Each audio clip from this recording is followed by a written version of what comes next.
right, let's kick this thing off here. 8 o'clock sharp. Let's get this thing going. All right, boys and girls, I'm going to start this off, and we are going to go live.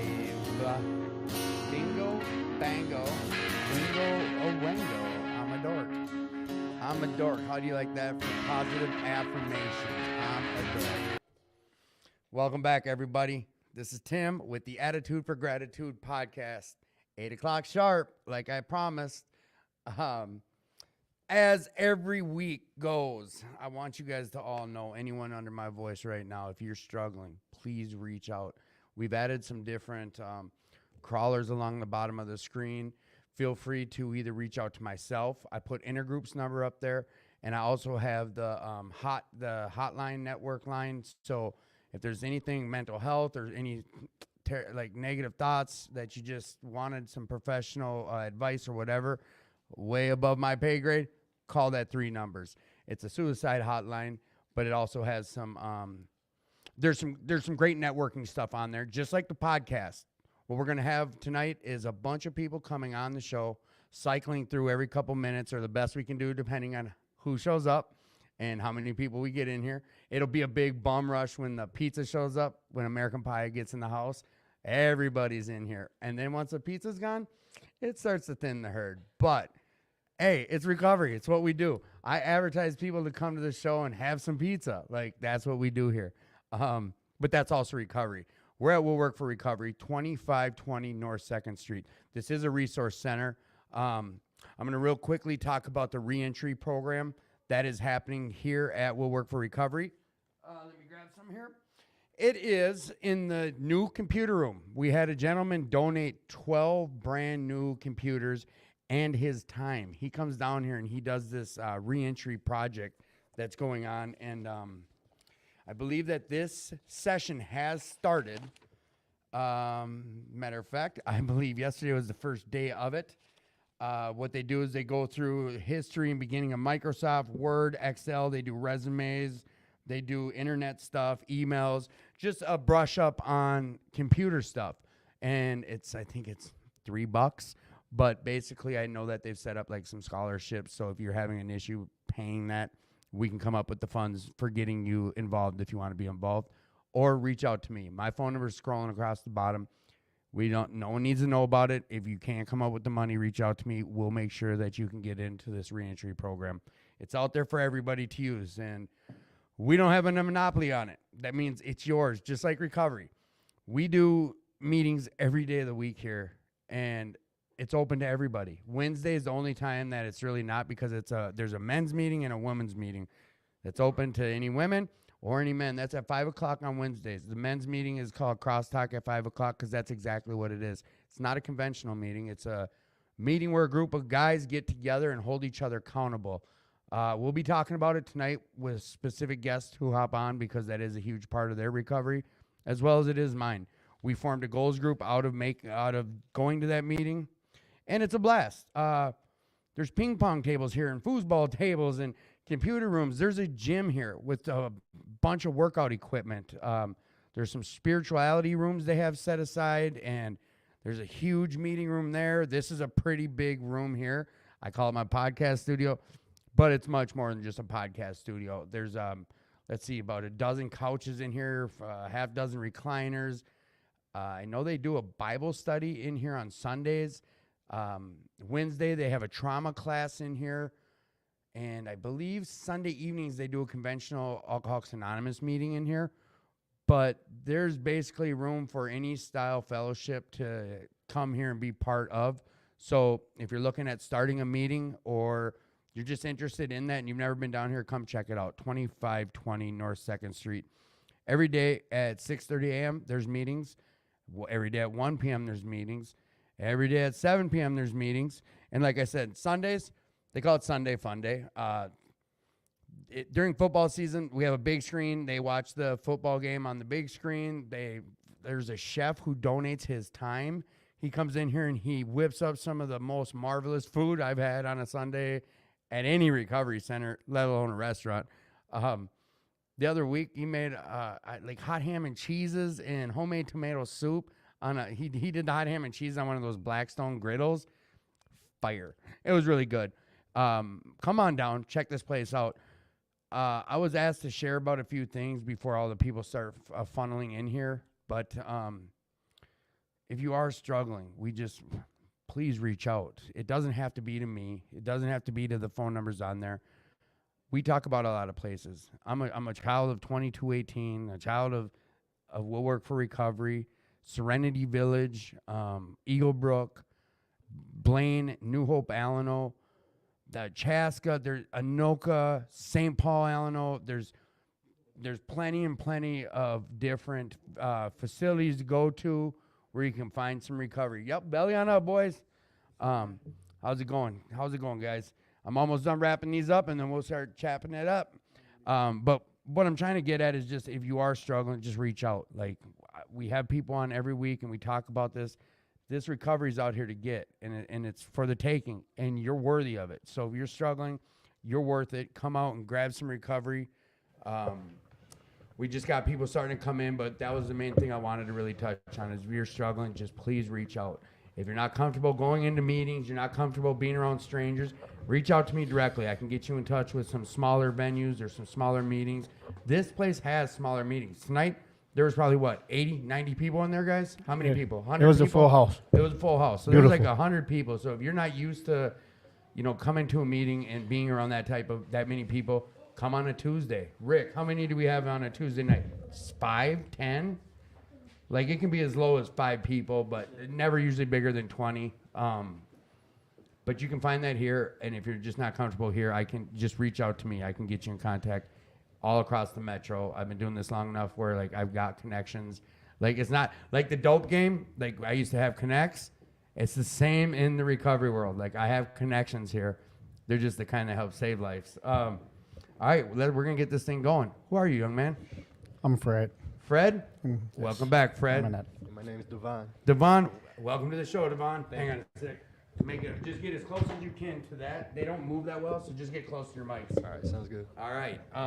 Matter of fact, Yeah, I can only be here for a quick second. that's though, why I so- got you on first. So talk to me. How'd you hear about Will Work for Recovery? I'm in treatment in North Star right now. North and- Star? Yep, and this is one of the meetings we come to all the time. And he was just telling me earlier that you guys do podcasts. It's pretty yeah. dope. So I came Hell back yeah. here and checked it out right quick. What's curfew tonight? 9? 8:30? Well, I have to be there as soon as this is done right here. Okay. So I was just coming So here you to guys speak got the right pass quick. to do this? Yeah, Hell yeah. Yep. What was your thought when you walked in here for the first time? He just got me in here to speak. I didn't really want to speak. I was just gonna come and check it out. It's but, just 3 of us talking recovery with the stupid mic in front of you. But Yeah. like, I guess here's the best question. If someone, after you being here tonight, if someone came up to you and said, what's Will Work for Recovery even like? How would you break it down to them? I tell him it's one of the best meetings I've ever been to. Really? Yeah, because I'm from Rochester. There's really not big meetings like that. Right. So coming from there to Minneapolis and seeing so many people in one meeting just gives me the motivation to want to actually be sober, you know? Oh, yeah. Actually, the best meeting I've been to, too. Yeah. This was? Yes. Yeah, for definitely. sure. That's what I'm talking about. You can go ahead and just belly up. Whoever's ready, just get in this seat. So, yeah, sure you. But what would you tell someone else about this place? Like, would you recommend it? Yeah, if people aren't shy of big crowds, I'd definitely tell them to check it out, you know? Right. So you got to share it. Did you get your number called? No, I did not. And he Alright. was pressuring me to go up and talk to, but I got scared. It's all good. Like that anxiety. I like to always throw this at people. Like, everyone's different, but like, would you call the dope man? Like, if you never called him before and you had a number, like 2 a.m, I know I would have. That's what I'm saying. Yeah, Like, for sure. it's easy for someone to try to correlate it and do it like that, but it's always different. Yeah, I'll speak up one day. Attaboy. So, how long you been doing this recovery? In 2020. You're up next. Like when I was 16, I went to a treatment one time, but I didn't take it serious at all. In 2022, I caught my first charge, and that's when I'm like, you know what, I need to get my life back together. So I've been on and off. Like I had my longest sobriety stint of 1.5 years, and I got my own place, and I got too complacent and went right back down the rabbit hole. It happens faster than we like to admit. So, Fred. Yes. Fred, we had you on. Was it last week or the week It before? was last I had you on last week, and then I ended up leaving. But what would you tell somebody about this place? How would you describe it to someone? It's welcoming. They comfort you. They help you step out of your comfort zone, you know, like tonight. You know, me and my buddy here, we was challenging each other, like I said, in a group, whatever. and I took on a challenge, man. I was shy, and I'm like, I said something, and it kind of went in. I got the little round of applause, which helped comfort me, made me feel good. But at the end of my speech, I'm like, whew, fuck. Right. No, the But nerves. I actually feel good, man. And it's kind of helping me come out of my turtle shell and take snaps after this. But that's good. That's good, right? I've never had Most definitely it is. I never had a meeting where we had a podcast after too. That's pretty cool. Hey, that's Will Work for Recovery, man. That's what we do here. And like, get part of it. If you guys got ideas, this goes for anyone listening too. It's an interactive show. We do get people that type in questions for you guys. We get people that type in ideas for the show. Like, this show is not mine. This is what I do for a meeting. This doesn't belong to me. This is like the recovery community's podcast. So like, other people come in and host it. People come in with ideas on what to do. So, and that's open to you guys as well. If you guys got ideas for it, but what brings you happiness today in your recovery? Happiness is just the motivation to actually have my family be proud of me and everything like that. Same question.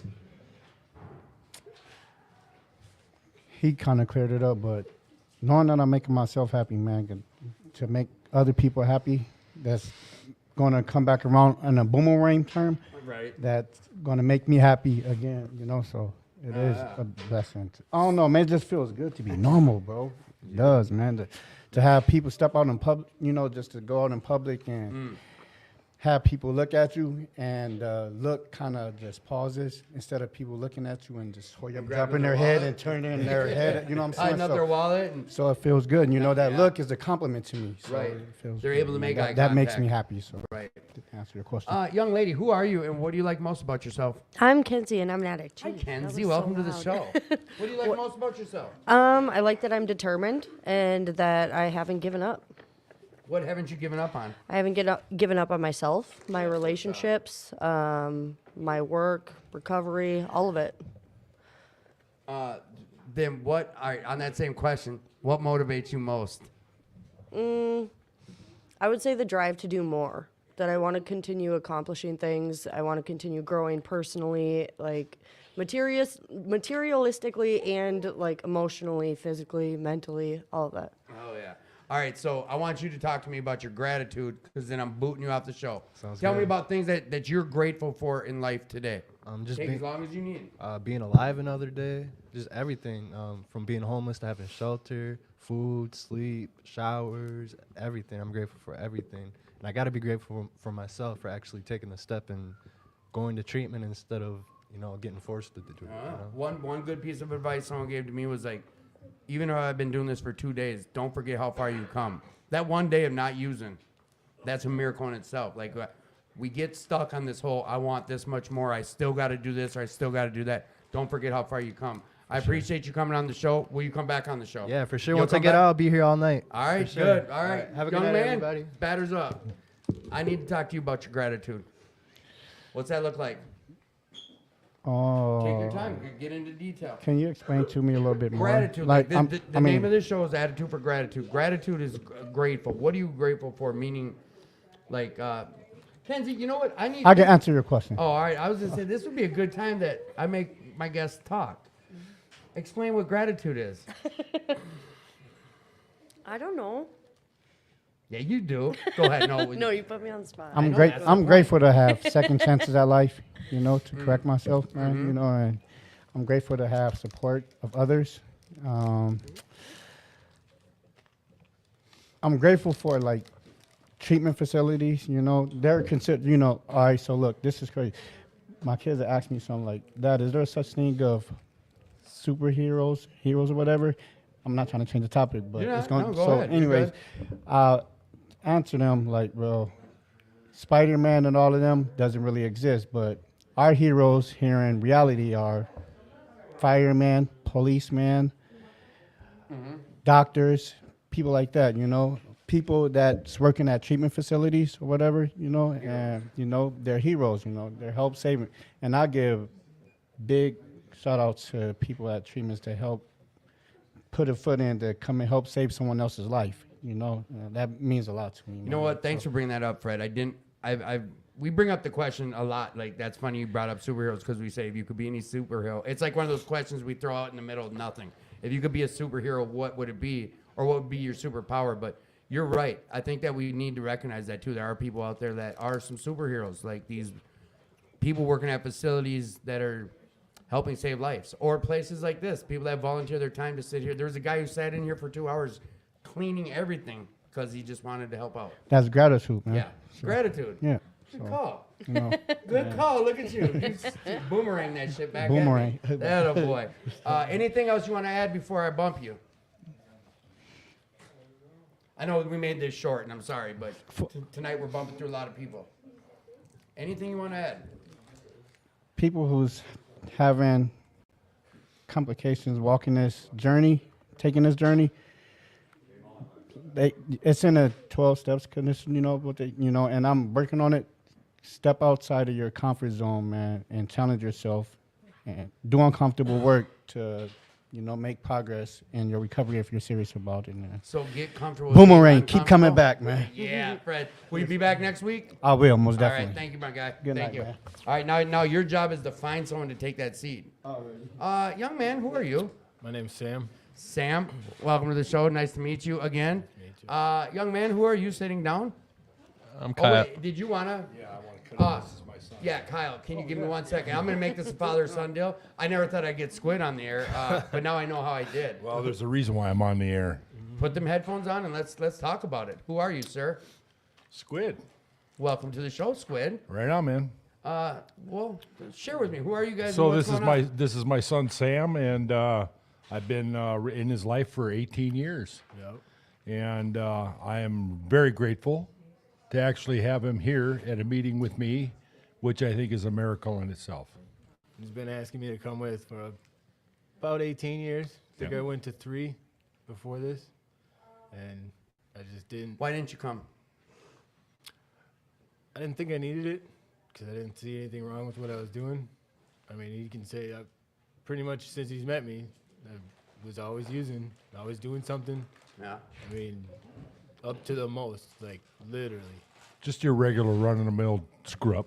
So, one of us. Yeah, One of us. exactly So, one of us. And I do want to get into this dynamic of the father-son thing, and I kind of have an idea why why you were okay hopping on. I do have one basic question. I'm not sure. Was that the first time you came in when I saw you at lunch? No. All right, then I need to know, what was it like the first time you walked in here? What was your thought when you walked in and saw this place? Open, like just might be my style, I guess. Kind of just everything. Got shit to look at. Got something that's gonna keep your attention while you're trying not to pay attention. That you're trying to be attentive. Oh yeah, hell yeah. I've heard lots of people are like it's like flipping my brain inside out so you can see what's going on in there. Had you been? You said you've been to 1 or 2 or 3 other meetings. Mm-hmm. Were they kind of like this place, or Nope. do you enjoy this place much better? Or Yeah, it's definitely. I guess what I'd put it as age appropriate for someone that's just starting meetings. right? I mean, then you got some of those people that are stuck inside their coffee in a row of chairs, and it's definitely not the place. Right. Like. The Well, yellow walls and I'll just say this. Back in the old days, it was ashtrays and coffee cups, man. That's just the way it was. That's how long facts. have you been around these rooms, sir? Squid? I've been sober 36 years. Hang on, we can even do this nowadays. It's like a real show. Like we got real buttons and all that shit. So, what was it that finally made you say, "All right, I'm gonna come"? Wanting to actually, go through with it, like be sober, and I didn't. Like tonight to come was just something to keep me out of my head, keep me in my moment. Yeah.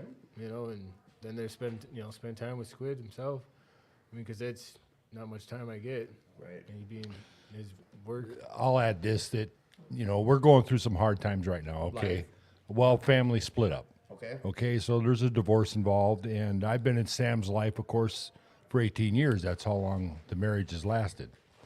And going through this divorce, there's always the wonder of, it's devastating for the family, right? Mm-hmm. And it was devastating for my sobriety as well. My sobriety was definitely challenged. And, but what I've learned through all this is what the community I surrounded myself with has enabled me to get through all this bullshit, right? Mm-hmm. And what's the miracle about it is, although the relationship I have with the children still continues.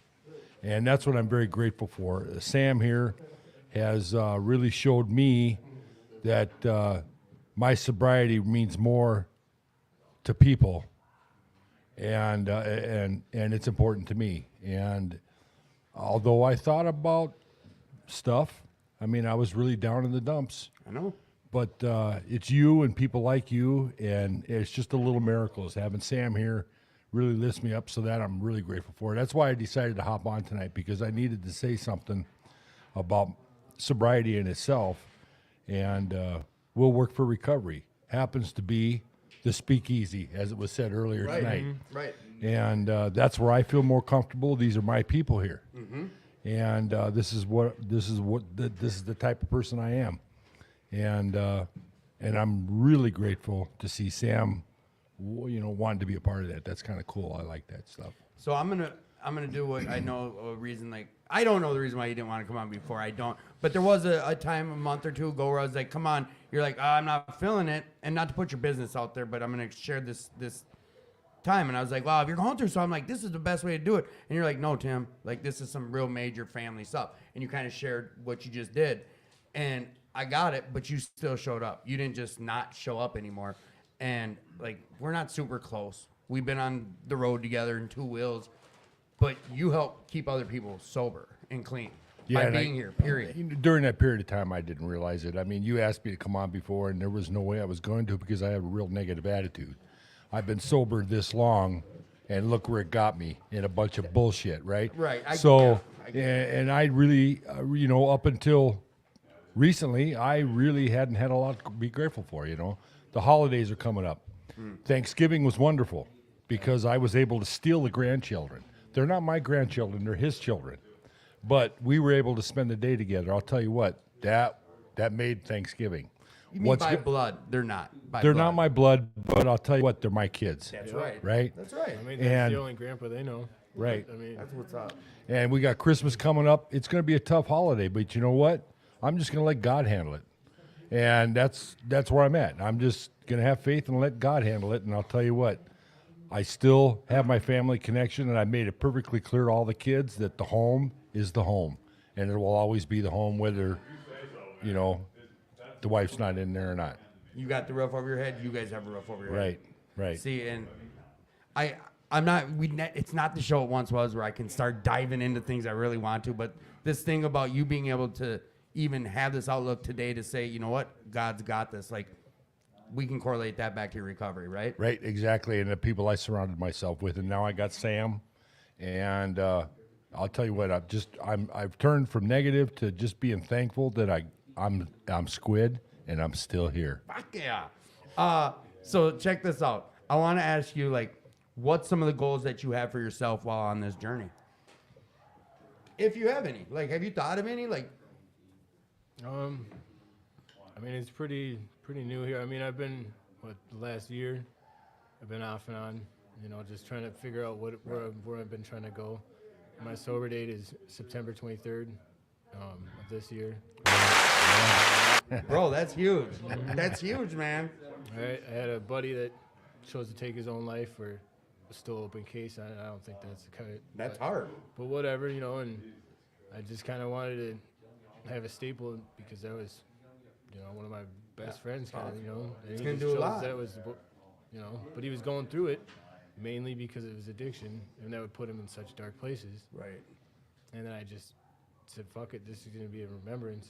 And I tried, I had my troubles after, and sitting in the places where I shouldn't have been. Oh, yeah. But that's where I'm going to put it, is that's where I should be, and this whole, like, when I came home and I looked over at Squid, I was like, you're still going to be my dad. This whole thing is just shaking up, like, it shook me up. Like, I didn't know it was going to affect me when they told me. I was like, okay, you didn't divorce, what? Okay, but then as it progressed, I was like, fuck, this is this hurts. Right. I didn't think that it was going to be like that, because, like, I don't know, I grew up with the whole split parents, one in prison, and it was always just weird. And then Squid came in and was like, fuck that, you know, nobody's gonna be my dad, blah, blah, blah. And then I realized over time, this is the person that is my dad. This is the person that has got me through a bunch of shit, taught me a bunch of shit. Not only in just things, how to do things, but how to represent myself as who I am. Oh yeah. You know, like, give you a backbone and then a whip to hold it up. You know, like, it's... Oh, dude, when you came, I was hoping you weren't going to say one of your goals was to come here and work out at 2 o'clock every day. 'Cause I felt like an asshole. He showed up with one of his buddies, like, no, I'm here to work out. And I'm like, bro, sorry, man, you got here at the end and got to lock up. He's like, oh, I thought you guys were open 7 to 7. I was like, nope. He's like, well, Squid told me they were. I was like, Squid can come down and keep the doors open. He's like, that's my dad. I was like, oh, sorry to hear that, kind of that whole joking thing. But then I got my head about it. I called Paul later. I was like, hey, man, do you know who Sam is? He's like, Sam. I was like, Squid's kid. He's like, oh, yeah, that's. And I told him the situation. He's like, you could have just hung out and kept the door. So I'm sorry about that. But now this is what we do. We come here, we get networked up. You get my number, but you get involved and you get a key.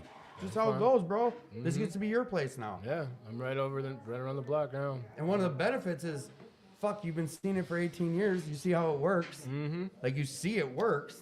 Nope. And like he saw me go through a bunch of shit and still stood there the whole time. Like, Yep. you're still fucking up, but you can come with me. So I got a quick question for you, Squid. And God, this is hard. Yes. I could yes, go all yes, night. Yes, I've thrown him out of the house a few times. How does it? How do you do? How Not does to that say go it. when you're doing this recovery thing and you see him doing the path you were on? Like how? Well, it's tough. I mean, I'll tell you, it's tough. I mean, with the kids, I mean, I don't know. I guess I'm old school. You know, every time you fuck up, I throw him out. But yeah, basically, you know, I remember the ex-wife telling me, you know, don't ever hit him. I meant like crack him over the head with knowledge. Not, I don't think you. But you know, is what I did is I slapped them in the face with some reality. That's all. You know what I mean? Yeah. And I used my program through my whole life and in every part of my life. That's what I do. And every time I stuck to my guns, man. I leaned on my people, and I just tried to do the next right thing. You know what I'm saying? And I've seen it. Like, and real quick, could you talk to us about Saturday night, and then I'm gonna have you guys talk about gratitude, and then I'm kicking you off. What's Saturday night going on up here? What do they do tomorrow night? So Saturday night walk and talk, I chair that meeting, and basically is what we do is we run it kind of loose. People come around, they come to the meetings, and then I ask for anybody that wants to have, you know, share their testimony, right? And What does testimony mean? Like, explain. Just I know we know what it means. All right. Well, okay. So they go through their story, man. How it was, what happened, and you know how it was, what happened, and where they're at now, and their journey and what's going on. And that's what it's all about on Saturday night, man. I mean, that's where people get real about themselves, and they pour it out there to other people that are there. Oh yeah. Talk to me about what are you grateful for? Hey, no, before I even do that, will you be back next Friday? Mm-hmm. Be back throughout the week. Yeah. And like I don't know what your schedule looks like, but every day at 1 o'clock, every day at 1 o'clock, about 12:30, them doors are open. Anyone listening, every day, 12:30 p.m., the doors open here, and we're open for minimum hour and a half. So come check out the gym, come check out some foosball, pool, whatever. Same with you. Hit the gym, whatever you want. And the Saturday night walk and talk. And the Saturday night walk and talk. Side note, I was the first speaker at the walk and talk. That's right. I'm so proud. Ego. Yeah. Talk to me about your gratitude. What are you grateful for in your life today? My kids. You know, like this just over Thanksgiving is the first time I had them for longer than the weekend. Oh, yeah. Like 3 years. Is that because you're clean? Yep, made strongly. You know. So you're seeing direct benefits of staying clean? We had that conversation coming down here. Yeah. He was telling me, you know, he says the longer I'm sober, the more stuff happens. The good stuff happens. And I tried to share it with him. You know, it's because you're sober and you're seeing the opportunities and you're seeing the gifts. God, that's got to be so cool for Yep. you to Yep. see it too. Absolutely. Dude, in a mere 3 months, bro. Like, I'm not here to preach, but I'm good at doing it. I can tell you what I've done, but Well, I was coherent too. I mean, even the weekends I had my kids, I mean, sometimes I just wasn't there. I get it, It'd bro. Be coming down or this or the that. fucking drugs, man. They still are. I'm stealing your thunder. I get so passionate about it, dude. Like, really. Yep. Like, Just because you're it's a not fucking actively monster. using, if you're not actively Yeah. twisting, doing this or that, while you're sitting with them, doesn't mean that you're not high when you're with them. Right. or thinking about it, or thinking how I'm gonna cop, or shit, I'm coming down, or that rigmarole. Bro, I appreciate you big time. Congratulations. Like, don't stop. Don't stop. Kyle, come grab his seat. No, Squid, I need Welcome to hear your home. gratitude real quick. Yeah, welcome home, bro. Yeah. Welcome home. What's your gratitude look like, Squid? Well, you know, I was thinking about that earlier in the meeting when people were talking about gratitude, and the other day I was thinking, you know, I've got 36 years, and yeah, We applaud well, that shit. But the whole thing is I was thinking, you know, the other day I was talking to somebody, and I says, you know what have I got to be grateful for? My life's a bunch of shit, and I got nothing to be grateful for. And I work all these years to try to live a good life, do the right thing, and you know, build a family. You know, the dream. Everybody, I don't know about everybody, but I had the dream, you know, of having a fence, family, yeah, you know, yeah. and dying in old age and getting buried in a hole in the backyard. You know what I mean? Something. Anyways, but that dream is broken, and so I really didn't have a whole lot to be grateful for. So a couple of my buddies are sitting around and going, "Dude, you're still here. You're still sober. That's a lot to be grateful for." And you know what? I just decided to, no matter how tragic life is at this moment, what I am grateful for is the program, the people I surrounded myself with, and my faith in God. And God has taken over my path. And you know what? I'm just going to have faith. I'm going to have faith that it's going to turn out what's right for me. Right. And that's all there is to it. And by son of a bitch, I mean, I bring Sam down here to the meeting. You know what? He It's came like- out, he came without you even. Yes, and showed it's, up. and it's like, who the hell would have ever thought something like that would ever happen? So I guess I got a lot to be grateful for, you know, and I'm just going to stick around and see what happens next. See, and like I said, again, this is where I'd love to dig in. But listen, the fellowship was around you, not to let you fall and remind you of some of this shit. Right. Like that's the other aspect of this thing. A lot of times it goes unseen, but there's so many different things. If you guys hang out, I told Sam, like, just to cycle through who's in here waiting to get on the show. But if you hang out, you're back on. Okay, one more thing I want to add Come on. real quick. Yeah. Will Work for Recovery is a type of program that's going on in the Twin Cities today. And the reason why I support it and love it is because even people with senior sobriety or a lot of sobriety can come down here feeling like shit and just listen to the young people and the testimonies that they got to share and the struggles and the battles that they're winning. And it's like, my bullshit don't mean nothing. And that's what's got me through. This is where they talk about the newcomers important, and this is why. That's right. Squid, I love you, brother. I love you Thank too, you. man. I appreciate you. Batters up. Come on. Hey, you two young kids. You guys look pretty tan. Hey, Why you looking so tan? Arizona. Who are you? Hi, Tim. I'm Kyle. I'm Virgo, an addict. Kyle, Virgo, addict. Welcome back to this podcast, boys and girls. Put those headphones on, son. Sorry, you got cut like right away. I just had you warming a That's seat. okay. Sorry about that. That's Toots. okay. So you guys went to Arizona. Why? Vacation. Yeah. You can do that. Just to go experience life.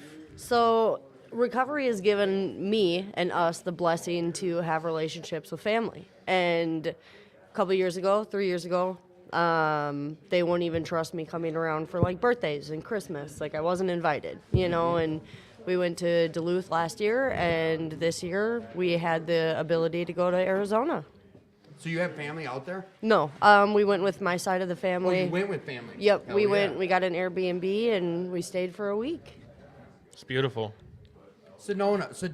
Sedona. We hit Mesa. We were in Scottsdale. Which is right outside of Phoenix. Did a the bunch of valley. hikes. You guys are in the valley. Superstition. Mountains. Goldfield, Goldstown. Played mini golf. Like this is to us, we're like, oh, of course. But was this even an option prior to your recovery? No, absolutely not. Probably would have never left Minnesota. Well, and we were at the airport, and I said, you know, like I never would have even tried to walk past security because, like, I would have been trying to like stash something or like I wouldn't even trust, or I would have been too paranoid. Like it just wouldn't have even been a possibility to even walk into an airport. So, corny as hell, but whatever. What was your favorite experience in Arizona on this vacation? I think it would have been Sedona. Sedona? Yeah, Sedona. It was just a beautiful, beautiful city. And driving in there, you see all these houses on the mountains. and I'm like just picturing like, God, what it would look like. You know, thinking back to like I grew up with like MTV Cribs, you know, and like these houses look like they're MTV Cribs. I'm like, damn, it must be nice to live out there, right? But like, you know, I know that for me, I had to work for everything I got, and like some of those people out there have worked for what they got. And I was just thinking, I was like, man, wouldn't it be great to like work my ass off to have a house on a mountain in Arizona, you know? But when we get there, and there's a lot of different options for like touristy stuff, like Sedona's like set up for tourists. It's really like a tourist like pit stop, and everything's overlooking. Like you look one way, there's this mountain. You look this way, there's another mountain. Like you're surrounded in mountains. And like for me, I've never been in a place where there were mountains. I mean, I've been to Florida, I've been to North Dakota, I've been to Wisconsin. So this is your first mountain visit. Yeah. And we get out there, I'm like looking around, dude. There's no grass anywhere. Yeah, that's the big difference. It's not green. It's crazy. It's like brown and yellow. Yeah. A lot of rubble. But it's brown here right now. Yeah, it is. I got family in Arizona, in Chandler, and in Sholo. There we go. Thank you. As close as uncomfortable as you can be. What was your favorite experience when you're there? I mean, my favorite experience is being with a family, like being able to be present there. But yeah, like he said, the mountains, it was so picturesque and like it's something you would have only seen on like Google, you know, it was super cool. Yeah. You know, I have to go dig back. Like, actually, it was Goldfield Ghost Town. I don't know if you want to pull up the pictures for Tim to see, but I want to see. man, we went and got there's this cowboy town, Goldfield Ghost Town. It's great. You go there and they dress you up like cowboys, Midwest or old Western times, and just seeing her nephew and them getting super excited to be dressed up like cowboys. It was just a lot of fun. Realistically. 10 out of 10 would recommend Goldfield Ghost I hope Town. you guys don't mind that I'm sharing No, this that's with the good. world. I'm sharing. Look at the cowboy and cowgirl. Yeah, that's Recovery 101, baby. Yeah, it was a Yeah. lot of fun Who are getting you? dressed up like that. My name is Nick. Nick, welcome back to the show, sir. Thank you, sir. What's one of your most favorite memories since you've been in recovery? Oh, Lord. No, let me say it this way. What was one of the best things recovery's let you be grateful for? Okay, so I was just thinking earlier in the meeting, people were talking about spending time with family on the holidays. And when I know a lot of people had a family like mine where it was just parties. My family, our house was the after party, after the bar, and the place that people would hang out on the weekends, you know. Okay. And when I first got out of treatment, that's what I had to go back to. You know, I had to go back to living at my parents' house. And holidays were just an excuse to get even more wild, you know. And I had to park my car in a different driveway every day. Like, I asked the neighbors if I could park in their driveway so that nobody would know I was back, you know, because people would come looking for stuff. But damn, bro, like, just side note, like, that's determination. Like, looking back on it now, like, that was you really trying to stay sober and clean. Right, and that's not even as far as it goes. Like, a lot of us, I got into recovery, and I hear a lot of people telling stories that they're thankful they're not homeless anymore, and sobriety gave them that. But you see, I got out of treatment, went back to my parents' house, and I couldn't handle all of the drugs and alcohol, so I chose to be homeless in sobriety. Out of choice. So I ended up living in my van for a while because, you know, my parents' house always had alcohol, always had people with drugs, you know, It just all wasn't of that safe stuff. for your recovery. Right. So I stayed in my van until I could afford to get into an apartment. And that's what I'm grateful for today. You know, I don't have to live like that anymore. Yeah. That's determination. That's thirsty. All right, then. This is a question that's going to go straight to every one of you guys. I don't know if I asked you about it, but what are you most grateful, or what makes you, what's my question? I'm silly. What do you like most about yourself?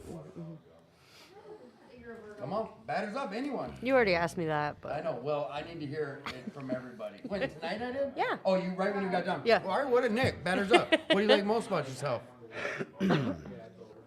I guess my determination, like you said. I'm going through kind of a rebuilding phase right now. Again, in sobriety, I've gone through a lot of them, and I found out that you have to be broken down before you rebuild. And I've been going through a breaking down stage, and now I'm rebuilding, and it does take a lot of determination, and sobriety gives me that. This program gives me that. I have a voice today. Yes, you do. And with that voice, I want to know what motivates you most. What vote, man? Dude, these are some really deep questions. I know. I know. And I don't even get to dig into it any deeper like I normally would. Damn it. I don't know, man. There's this goals group text that goes out in the morning. What do you man. mean? Right. What is a goals group? So there's this text group that sends out their goals every morning, and sometimes it's not goals, but sometimes it's people checking in, but most of the time it's goals. And, I'm not the best at posting in it every single day. And there's a lot of guys on there that aren't either. But, I read that stuff, and seeing what other people are working on, it keeps me kind of goal-oriented, even though that my goals aren't super big anymore, more or less, like, just knowing that, like, I can always be trying to move forward in some way, shape, or form. Like, I don't have it all figured out, and, like, there's a long way to go still. The goals group is something that motivates me a lot. Like, it really keeps me in the mindset of I need to have some goals in my life. So now this next question, like, you guys are bouncing amongst each other, but it's a tricky one. Oh, and the other thing is we do have this someone that partnered up with me, or just they support the show and they support the We'll Work for Recovery, and they support the recovery community. It's called American Pie Pizza. They just arrived. I talked about them at the beginning of the show, but they bring some real delicious pizza, and they got the best roasted chicken I've ever had in my life. Oh, dang, need to try that. Gracie said, it's the best chicken I ever had. And I know I'm going to sound funny by saying this, but for a 65-year-old woman to say it's the best chicken she ever had, I know you were thinking I was going to say something different, but I was like, whatever. And we're talking, that's a 20-minute drive, so I'm like, it's going to be mushy or what. It melted in my mouth. It was so fire. Was mushy.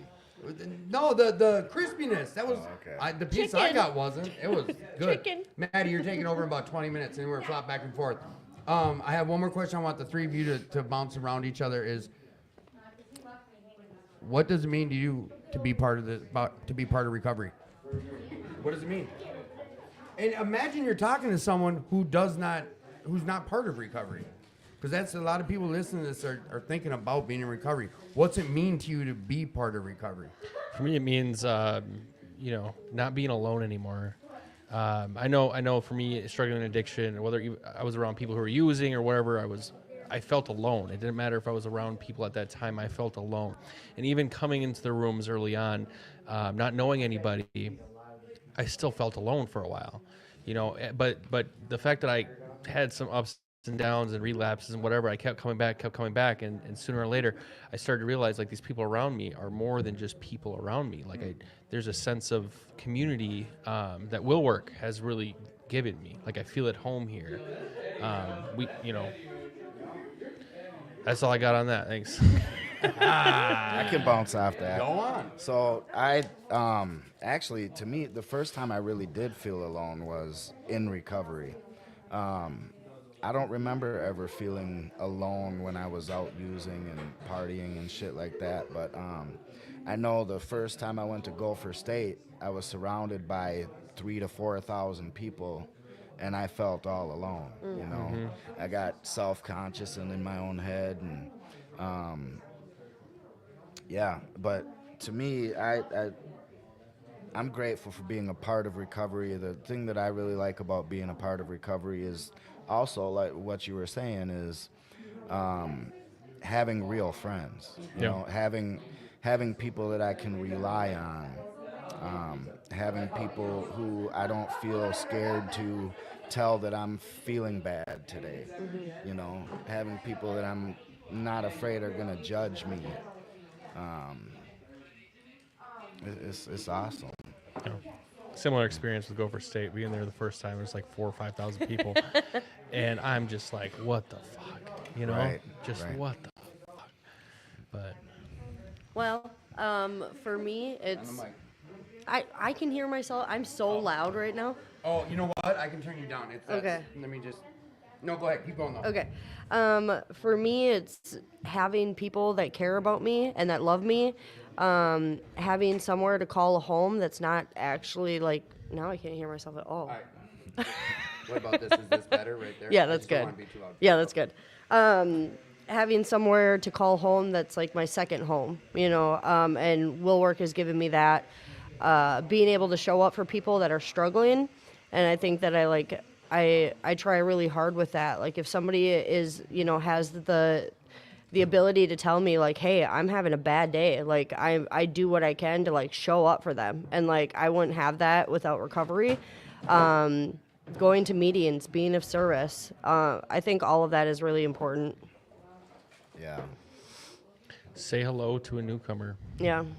I think that was like one thing that like we went to Arizona and we went to a meeting. We went to a couple meetings, and the first meeting like nobody really acknowledged us. We were running a couple minutes late. But going to one that had younger people at it, and they welcomed us and stuff. We didn't stay afterwards, but like being able to see that connection aspect and that community aspect in a different room, but like also it being an NA meeting, like I know that like if we were to like stay later or kept coming back, like it would have been just like this place. Like it's cool to see that like NA and like the program is the same everywhere you go. You know, it's awesome.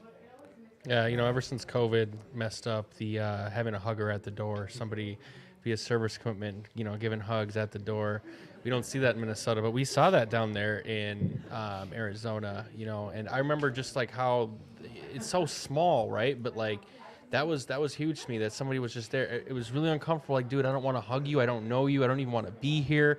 But you know, eventually I started looking forward to that thing. You know, like I'm here. Thanks for acknowledging me. Like, you know, I say hello to a newcomer because I like when we were down in Arizona, it was just like it would have Did been you guys nice. get to a meeting down Yeah, there? we got to a Twice, couple meetings yeah. down there. Nice. Yeah, and you know, just a simple hello. You know, that like we're not just another person taking up a chair at a meeting. Yep. You know, we're here for the same reason you are. Not You guys were down there and you shared? Did you share? He did. I shared. Yeah. Yeah.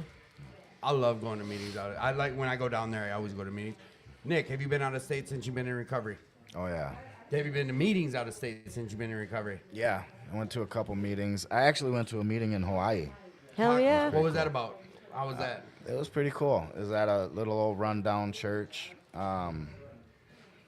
It's like you guys said, people are the same in recovery everywhere. It's spit the same language, and you Stories are the same, details are different. know, right. Like, that's the benefit that we can, I don't know, we were sharing about it in the other morning meeting. It's like, no matter where I go, across this whole world, I've been to meetings, and I can walk in, it doesn't matter if I don't know who you are. We know who each other are. We got the same common thing that we're looking, we got this common goal that we're trying just not to be who we once were, which means we know each other. So, here's the last question. I'm going to bounce amongst the three of you, and then we're going to get to pushing. This one came in from a listener, and as long as I don't stutter over what I'm trying to find, I will be asking you guys about it. It is right here, and this came in from Anonymous. Tell me about a character defect that you've been working on since you've gotten into recovery, whether you've gotten over it, or how did you know what, let's start with you. Character defect that you are dealing with, or one that you've gotten over, and if you've gotten over it, how? So I think that my self-worth is something that I've always struggled with. Not feeling worthy, and I think that tears me down, and it also comes out in negative ways towards other people. It shows up at my work, it shows up in my relationships, and like that's something that I'm really trying to work on. And like I think that character defect brings out like a whole bunch of other ones too. Like it brings out, just a whole bunch of stuff like insecurities and stuff like that. So like that's one that like I'm truly really trying to work on, and that I know that I need to work on because I can see how it affects me, you know? Yeah. Well, it's hard. You know what? Also, what are you grateful for? Let's wrap you up with gratitude. I'm grateful to be mentally present. I'm grateful to have a recovery and to have people. Like, it was really awesome to walk in the door and everybody's like, hey, how are you guys doing? How was your trip? You know, like, it's nice to have a home that's not a home, you know, People but that it is a care. home. Yeah. Like really cared. Yeah, for real. So, yeah, thanks. All right. Good looking. I appreciate you, Kenzie. I'm glad you're home safe and sound. Thanks. Love you. Love you. Now you got to find someone here. Either Rick, Nick. Paris. Yep. There we go. Come on. Paris, someone, anyone. One of you. Character defects. Character defects that you're either working on or that you've accomplished to. Oh man, Smush I out. think that one that I need to continue working on is just talking shit. You know, I'm a really No, I don't know. judgy person, Okay. and you know, I sat here thinking, I'm like, oh, let's not talk about the one that I really need to work on, right? Like let's find anything but talking shit and you know, being judgy, and that's an ongoing thing with me, man. I don't know if it's like a humor thing or like I'm trying to be funny or whatever it is. You know, I like talking shit and like But I have I a like question. picking people apart. I like picking people like what they're talking about apart, and like I get into these like negative. I want to tear everything you're saying down because I want to prove you wrong thing. It's a constant struggle, even at almost 2 years clean for me, not to be picking someone apart. Did your head ever tell you like, oh, this is just human nature. This is what humans do.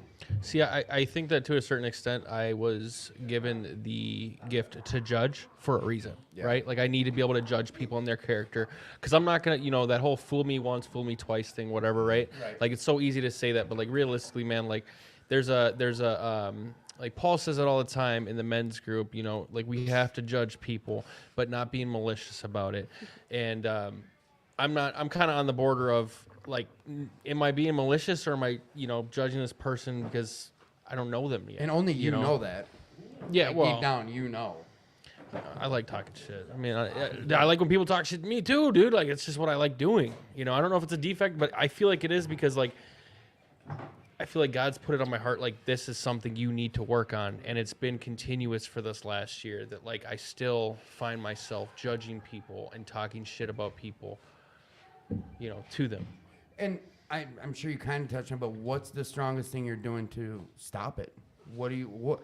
Just being present about knowing, hey, I'm talking shit on people, or what are you doing to work on it? How? I talk to my significant other about it quite a bit. She calls me on my shit quite a bit. So, and then I'm, you know, my sponsor, he's really great at like, you know, stopping me when I'm in the middle of what I'm talking about and be like, hold on, like, are you sure this is them or is this you know, you're carrying something with? That's another thing too, right? Like, I don't know about anybody else, but like, I will have something bad happen over here and I'll carry it with, and all of a sudden I'm taking it out on Nick, and he had nothing to do with what happened over here, but all of a sudden I'm, you know, bringing it on him. But So let go me ahead. ask Yep. something, okay? I know that there was a point in my recovery when I was really doing the program, praying to God, reading the big book, doing my steps, working with other alcoholics and addicts and all that. And I got to a point in my sobriety where I started to feel soft. Like from where I came up from, the way I grew up, and then going through this program, I started to feel soft, right? But then as a man, I feel like there's something in me where I need conflict. We all do need conflict. Our brains are what they call anti-fragile, which means we have to have conflict, and it makes our brains stronger. So if you don't have conflict in your life, you feel the need to create it. Oh yeah. Right?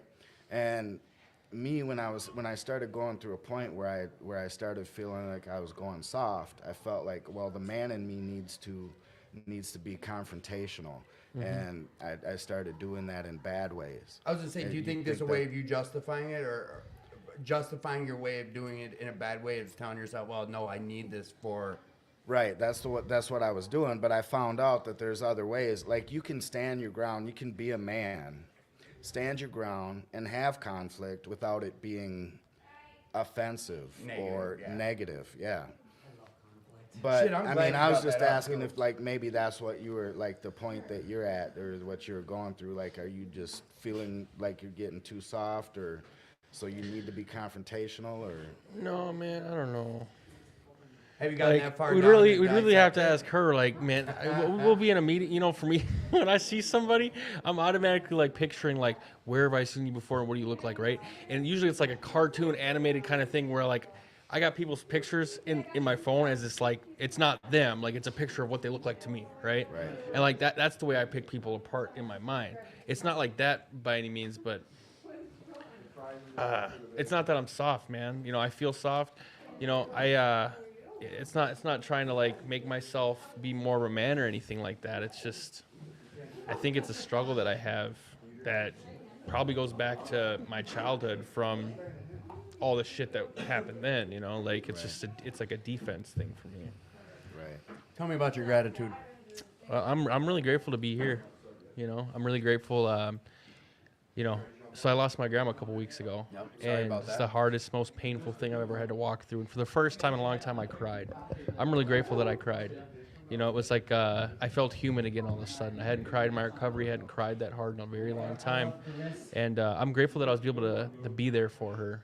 You know, in her last waking breaths, I was able to be there for her. And I'm really grateful for all the people that reached out to me that really helped me get through those hard couple days. I'm really grateful for my fiance. I got a lot to be grateful for right now, man. I can keep going on, but I'm grateful for the family that recovery has given me. And that's like all inclusive. That's the people in the rooms. That's my blood. That's, you know, it's everybody, man. Like there's like a feeling of purpose I have, and I'm grateful for it. Thank you, brother. I appreciate you, and I love you, Kyle. Thanks. Nice. That's what you get. Yep. Character defect. I hate to steal from her, but No stealing. We I all have our own. I You're have up, to brother. because it's what I've been going through, like my most recent one. Yep, you. Sorry. No, come on, Nick. I'm listening. You're not stealing. Hey, So- we all have our own stories, and our stories are valid, and so is our voices. Self-worth, you know. I found out that fucking deep into recovery, I was still like relying on other people to give me my value. You know, what other people thought of me would determine my value in my own mind. And I didn't know how to love myself. I didn't know how to respect myself. And on top of working the steps again, because I know there's a lot of steps that help you through that. I'm also listening to like a lot of audio books on how to become a man of value and, you know, stuff like that. Self-help type stuff. Right. And learning to, you know, to be able to sit in my own pain and not run from it or hide from it or try to numb myself, and be able to get used to feeling pain and knowing that it's going to be okay, and then doing things that make me more valuable as a man. So, You know. I know that I appreciate what you just shared. What was the character defect? Like, I Self-worth. self-worth. That's what Yeah. you said. I'm sorry. Self-worth. So, self-help books, sharing with others. Like, what was the break? Like the best thing that's helped you for that? Like, to get over the self-worth thing and like get through it and find that you are worthy. Well, to sit by myself, to be by myself and learn to, it took a lot of being by myself to be able to be comfortable being by myself.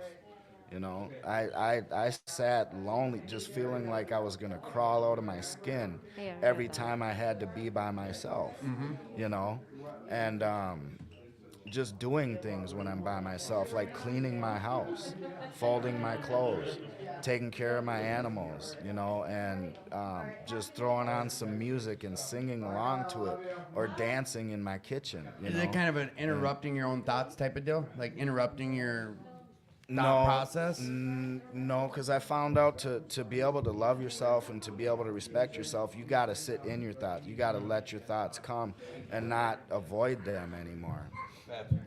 That's no. I appreciate you, Nick. What are you grateful for? And then grab Rick, put him in your seat. Tell me what your gratitude looks like. Actually, I'm glad you asked that because I forgot to mention the part in the beginning is when I was talking about spending time at my family's house and my family being all partiers and holidays being harder. Now I get to have Christmas at my house. That's cool. You know, the only family I have left is my kids and my stepdad. And they come to my house now for Christmas. That's super cool. And I throw it my way. And there's no drugs or alcohol or crazy ass bikers and all. Well, there's some crazy ass bikers. Just some chaos. But they're you not. know. They're not on drugs. The and recovery drinking. kind. Right. The us kind. Right. Yeah. Yeah. No, that's what's up. Nick, every time you've been on, the few times you have, I appreciate what you share, bro. I really do. I appreciate it. Thank we you. are going to, like I was talking to Paul, this was an idea that we started where we cycle through people, but I come from a line of doing this for almost 2 years where I have 1 or 2 guests on and we share for about 2 hours. You can get into some conversations. I can, we can dig into it. And we're going to probably incorporate half and half, like 2 weeks of the month of that or 1. But I'd like to have you back on as a guest. Would you be down for that? Oh yeah. I appreciate you, brother. Thank you. Pretty Rick. You too. Young kids. Hi. Who are you? Who are you? I'm Paris. Paris, welcome back. Jesse. Jealousy, welcome back to the show. Welcome to the show. Yeah. I haven't had you on, have I? No. Yeah. I You have? Yeah. I'm an asshole. This is what I'm talking about by having like 30 people on tonight. Like, I end up becoming this asshole who forgets who's who about that. Young man across from me, old man. Who are you? Oh, man. Rick Alcoholic. Rick, alcoholic. Welcome back to the show. Hi. All right, the 3 of you. What brings you guys peace? Peace. Honestly, myself now. Just kind of like. Elaborate. So, like, just hanging out by myself, like, having time to myself, because I don't just let, like, anybody in my circle anymore. It's just because there's a lot of chaos, and especially being a young person in recovery, A young female in recovery. that too is, like, it's just a lot of people are, like, my age are just, like, still going out. They're doing the stuff, like, dabbling into things, and it's just kind of like, and it's like, I respect that that's their life, and I'm not going to sit there and judge them for it, but I'm not going to put myself in a position where, like, I'm uncomfortable, and that's not something I do no more. Right. So that's just kind of something that brings me peace, or just like being with my dogs. I love my dogs. What kind of dogs you got? I got 2 pit bulls and a French bulldog.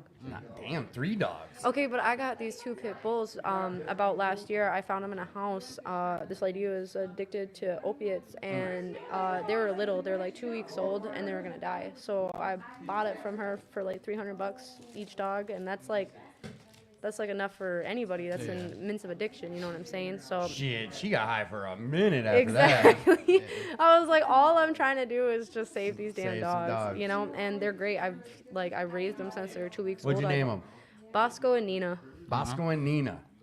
Yeah. Nina. I like Nina. Rhymes with a lot of things. Yep. What brings you peace? I kind of go with Paris on this one. Self-love for sure.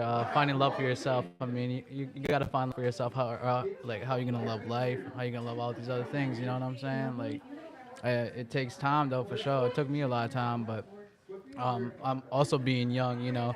Seeing all those things. My people out there doing their thing. It's not my place to judge. I just know that I can't do that stuff. You know what I'm saying? So. Knowing your limits and finding that self-love for yourself. That's key. So it's easy to say, finding some self-love, but how are you doing it? Yeah, I'm that guy who's gonna make you Cool. get deep on it, because we probably got another set of guests that can hop on, and now I can take a little more time. So how do you do it? Well, for me, it's more like taking time to myself, and reflecting on my past and seeing what I want, where I want to go with my life. What do I want out of life? I was at a low point. I'm pretty sure most of us have, who are in addiction, thought about my suicide dad. and stuff. You know what I'm saying? So, like, I've been And at you know a what, low real point, quick, you know? I'm real quick. Yeah. If you've seen the bottom of my screen, it talks about reaching out. But at the end here, I know Jesse brought up suicide, and we know this is a real thing. Yep. We know when it comes to addiction or alcoholism, depression comes hand in hand with that, or getting clean. Yep. There's a hotline that's called, it's 988. Just dial that number if you're having any thoughts of some self-harm, or you're just having any type of mental health type stuff. They can network and they can get you some resources, but just reach out. You're worthy. You're worth it. You don't have to be alone on this stuff. But keep going. Sorry. Yeah, no, totally, dude. You know what I'm saying? So, I've been at my lowest, and taking that self-inventory, man, and actually reflecting on myself and seeing what I want out of life. And actually applying myself to those goals, to those tasks. You know what I'm saying? So it's just self-reflection, digging deep. There's no wrong answers. These are your guys' responses. Rick, tell me about a character defect of yours that you're working on. You thought you were going to get the same question? No, I didn't think that at all. Trust me. I know you a little bit by now, but Yeah, you know. Yeah, so a character defect. Well, I mean, I have tons. I mean, Pick one. Pick one that you're working on. One that can bring up a good conversation where the three of you butt heads on it or something. I know one that I don't. Bring it up. So mine is like my character defect is thinking I don't have character defects. Thinking you're perfect? No, not perfect. It's just like I can't pinpoint which one basically because I can't really I don't write on a lot of character defects. I'm not perfect, but I try to just like think about it and like think in a logical way of like, okay, well, what can I do to like fix this? What can I do to fix these things? It's like that's where I struggle. So it's like if you're gonna ask me that question, I don't have an answer. Like because it's hard for me to pinpoint what a character defect would be for me basically. You know what? So here. Let me just run something by you real quick. All right. And this is what helped with me. They talk about a good one is like going over what are some of the character defects, and a lot of them are the 7 deadly sins: lust, sloth, wrath, envy, pride, gluttony. So, do you know what all those mean? I kind of know some of them. I guess the one Let's go with lust, or no, not with I a know girl. what lust is. Okay. All right, pride. Let's go with pride. Like the reason someone pointed out my character defects is because someone else did. Like I had a sponsor, I worked some steps, and after doing a 5th step, like he helped point out some character defects. See, that's the thing is like I have pride, but not enough pride where I don't see that I don't see it because I know there is. It's just I couldn't point it out is like my problem because it's like I know that like I ain't perfect. I just talked about this in group. I was like I'm not perfect. I've owned the shit that I've done and the things that I've done to like hurt people, and I've apologized. So I was like even if they don't want that apology or anything like that, I was like we apologize for ourselves. Exactly. Right. I was like give myself that closure. Yeah. I was like so, but it's like that's where like I don't really know. It's like I don't cheat, I don't lie, I don't steal. I mean, like, I used to lie, and, like, but my biggest thing was, like, I would just lie a lot, like, when I was in recovery, or, like, in addiction. Like, I would just lie a lot, like, just not tell nobody and tell them what I'm doing. Early recovery for me was opposite. Like, the first thing was lying, because that's all I did before I got in recovery. So I did everything I could to tell the truth, but my problem was, like, I still was in this habit of lying. Yeah. So I would be talking to someone and I'd lie instantly. I'm like, I don't even know why I just told you that. That was a lie. I did that shit for like 6 months. Yeah. I really did. I'd be like, bro, there's no reason for me to say what I just said because that's bullshit. Right. It's part of the process, I guess. Did that help you come up with a character defect? well, yeah, but I mean, I already had one.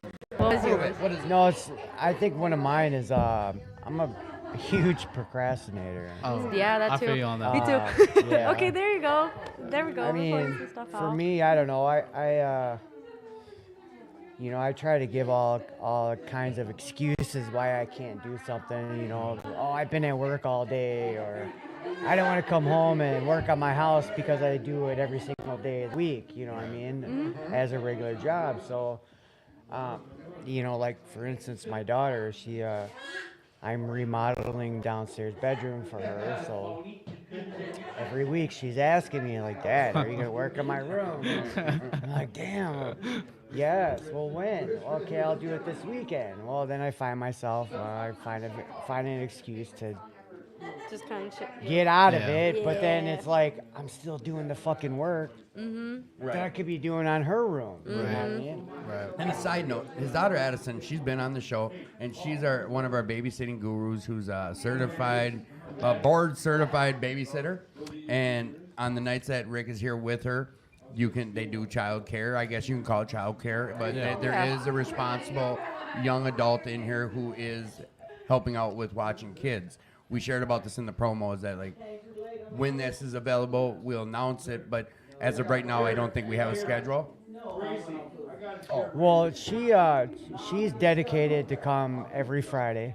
Okay. So I can start advertising that. Oh, for sure. Every Friday we have childcare. Yeah. And it's like if we know that people are, because sometimes the parents come up and ask Carolyn or Paul or whatever, and like if they don't have a sitter for that day, they need somebody to fill in. We'll fill in for Okay. her. You know what I mean? So she's open. I just wanted to clarify before I start putting that out there on No, air. please do. Hey, Fridays we have childcare, but that's huge to be able to share that. Yeah. That's a big thing. That's awesome. Yeah, this is a part for her, you know, where I like is that she's able to live on what we do and Exactly. understand what we go through and be of service. You know what I'm saying, for her. You That's know? awesome. Right. That's fucking awesome. So I mean, it's not just about me in the program; it's my whole family that's in the program. All right, relapse.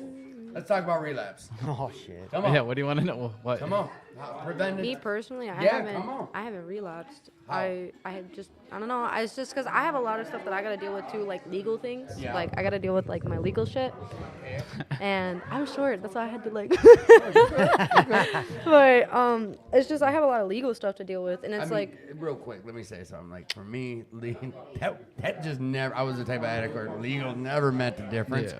But I get it. Like if you're able to have that be a reason you don't go out, fucking power to you. That's awesome. Yeah, because it's just like for me, it's like, you know, I like this is the first time that I've ever been in recovery. This is like the first time I went to treatment and stuff too, and so it's just like I really put like my nose to the to the grindstone, you know. It just really was like, if I'm gonna do this, I gotta do this like my way, and which is like the right way for me at least, because everybody else is different completely. Like I'm not gonna sit there and you know, like just say like you know, like, oh, like I'm doing it the right way because it's my way. And you know, so it's just like when I have those thoughts of like relapse or whatever, I just remember that it's a thought. Like it's not like an action unless I make it an action, basically. So that's like kind of what helped me with like my relapses and stuff, or thinking about relapse, because it's like I don't want to make the decision, because it's like I know who I am as a person is like, if I relapse, I'm just gonna go. Like that's it. There's no like coming back to like. Oh yeah. For me, that is like I just like it would be hard for me to just like come back for sure. So you know, like I haven't had a relapse. I don't plan on it. You know. Oh, you don't plan on it. I don't plan on We it, never but we plan on never, it. you know. But I don't Good. know what's gonna happen. I was being a smartass because, sir, could you talk to us at all about relapse or what that looks like? No. All right, so first just tell us, what is relapse? I know it's corny, but what does it mean when someone says, did you relapse? And then tell us about how that can happen. Relapse is when you decide to go back out. For me, that's what I feel on it.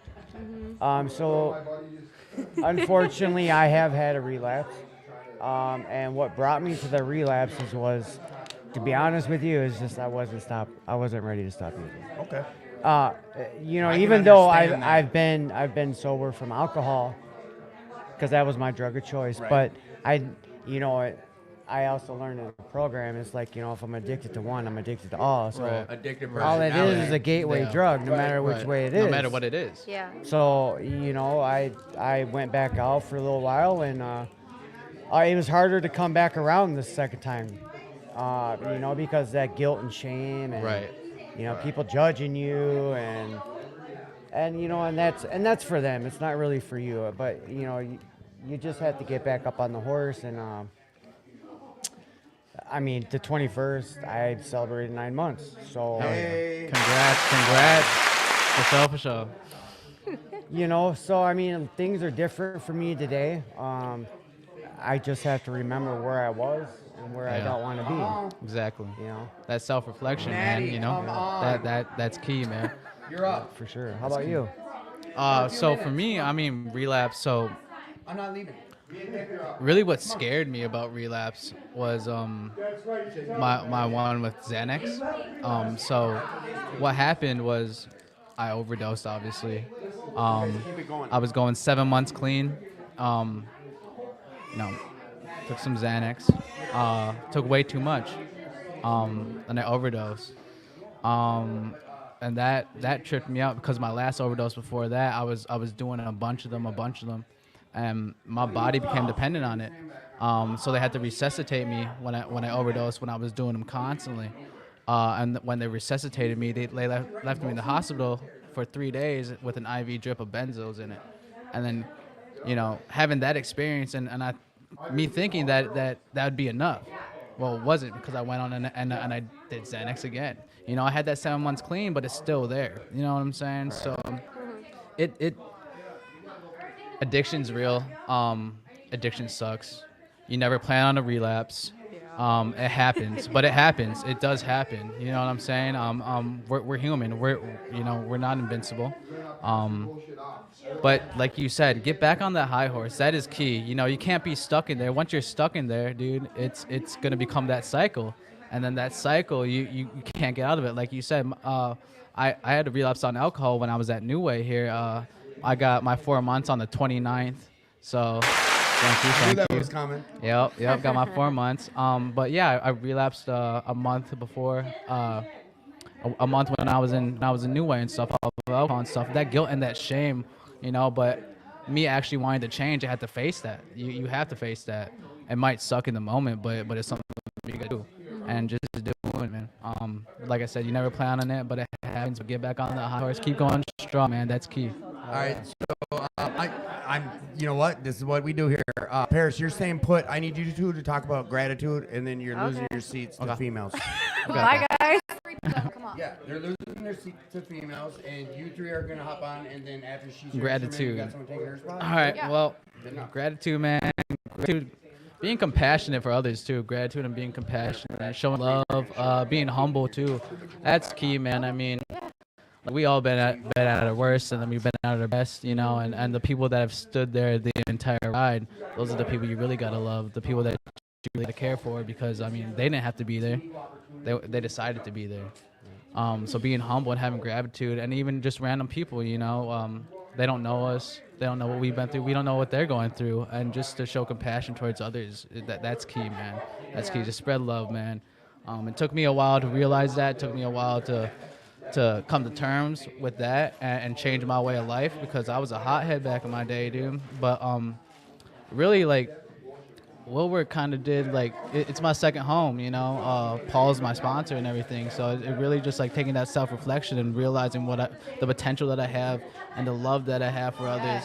And then, you know, like, karma's real. I believe karma too. So you know, Karma will get you. that's for sure. Eventually. Yep. Oh yeah, it'll always catch up to you, man. So I mean, showing that love, that compassion towards others, to anybody, random people, it doesn't matter, bro. You'll get blessed in return. So for that, yeah. All right, well, for me, thanks, brother. Yeah, thank you. Yeah, for me, gratitude. I don't want you to talk about it. No.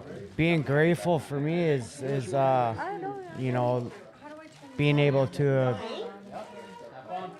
do the things that I'm able to do in recovery. You know, people trust me, and I mean, I'm grateful to being present in my children's life and in the recovery community. So, but every day I just try to be better than I was yesterday. So. Yes. So with that, I'm gonna pass and give up the seats. I know this is and, uncomfortable. I kind of just pushed you guys off. and hey, I just want to say, I always say it: if you're out there struggling, please reach out, dude. You are important and you are loved. Yes. God bless. Thank you, Rich. And All right. so Women, batter up. Lavina? Now, Paris. Yeah, come on. Do you want you to do gratitude now or when you come back on? I'll come back on, and I'll say Alright. my gratitude Yeah. later. So Then I'll be back. Paris will be back to Yes, do I'll be gratitude. back. All right. Hey, it's all you, Maddie. Let's see how she holds it down. Hey, everyone's watching. Tim loves to put me on the spot. Who are you? My name's Maddie. I'm an addict. I'm not an alcoholic addict, right, Tim? Yeah. It's your story, not mine. Right? No. Well, no, I won't talk about that. Never mind. I was gonna say, what is your guys? I'm gonna not choose a lot on the mic. It's your show, and I need to hear some. Okay. I'm fucking with you. We're gonna be talking. So, who are you guys? I'm Jennifer. I'm an alcoholic and an addict. Hi, Jennifer. Lavina, recovering addict. Hi, Lavina. I'm Fonda. I'm an addict. You need to come close, Fonda. I'm Fonda. I'm an addict. School. Okay. Does it move up for her? Yeah, I know it's all. Yeah, weird. it's all like way down there. She has to do some weird stuff. Is that better? Okay. Okay, let's do this question of, oh, this is a good one for girls. What do you like most about you? Anyone who wants to go can go. What do I like most about me? Yeah. My heart. Yes. My heart Love for your other heart, people. The woman I'm growing into. The woman that I'm becoming in my sobriety. is the woman I wanted to become always, and never could figure out how in the world to achieve it. And I always had the best of intentions before, but I never had any good follow through. I mean, literally in my youth, I would have good days where I was just a super nice person, and I'd think to myself, how long can I keep this up? Because it was in my own strength and not in God's strength. Yeah. So, yeah, I like that part about me these days. That I'm not running on my own power. That's Yeah. very, very limited. I like that. How about you?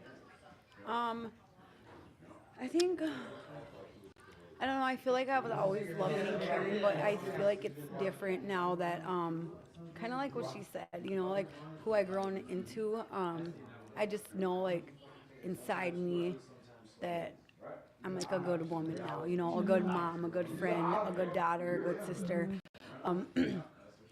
And being in addiction, you know, like I wasn't good at none of that. I wanted to be, you know, and I want to know, or I knew who I wanted to be and of all those things, but like she said, I would be good, and then I would just be not a good person at all, though, you know. And I just feel like coming into recovery, being a mother too. Like I just know like, and to take it on like by myself with my son, and not have his dad really like in the picture, you know, like from afar, but not even know family or nothing, you know. So I'm like as strong as I am, and you know, and I'm able to love him the way I can now, and like, because I feel like with my other kids, like I was like half in addiction, you know, with them. So I'm just able to be there, fully. Present Yeah, and and present everything. now. Yeah. Yep. So that's like what I like. Yeah. Thank you. That's good. I feel like You gotta come closer. I'm proud of being a good friend. Kind of same thing. When I was using, I mean, I tried to be a good friend, but obviously I wasn't capable of it 100%. And at the time, I thought I was being a good friend, but now it's like I show up when I say I'm going to. You know, I care about my friends, and also just I'm really blessed to have really good friends where it's like they don't want anything from me. All they want is the best for me. It's like they just love me and care me. There's no ulterior motive. So Yeah.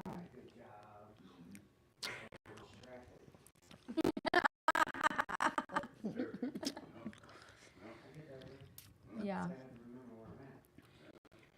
Okay. What is she said okay.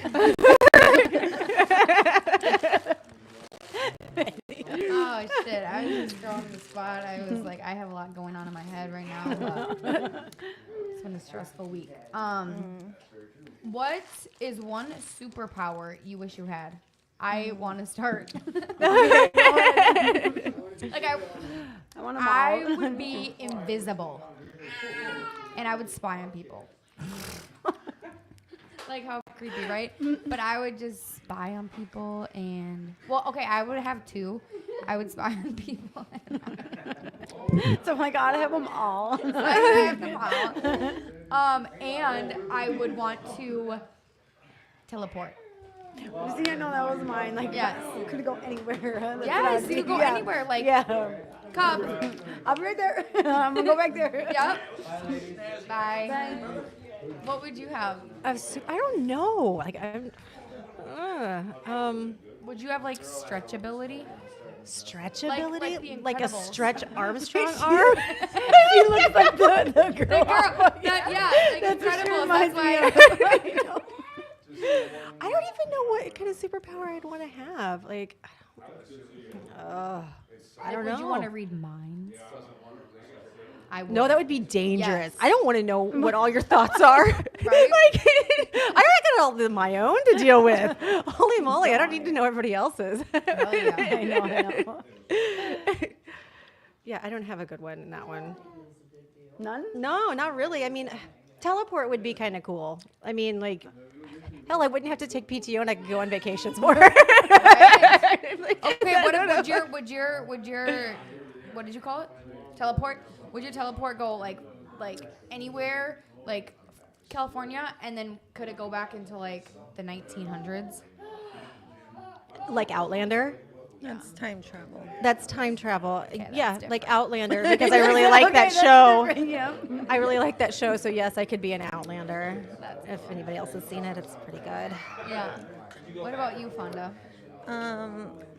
I would want to know the future. I don't know if that would be a superpower, but Really? and I feel like it would help my anxiety because I always worry about the future. So it's like I just want to know, like. Would that cause you to move differently though if Yes. you knew it? Yeah. Of So like give course. an example.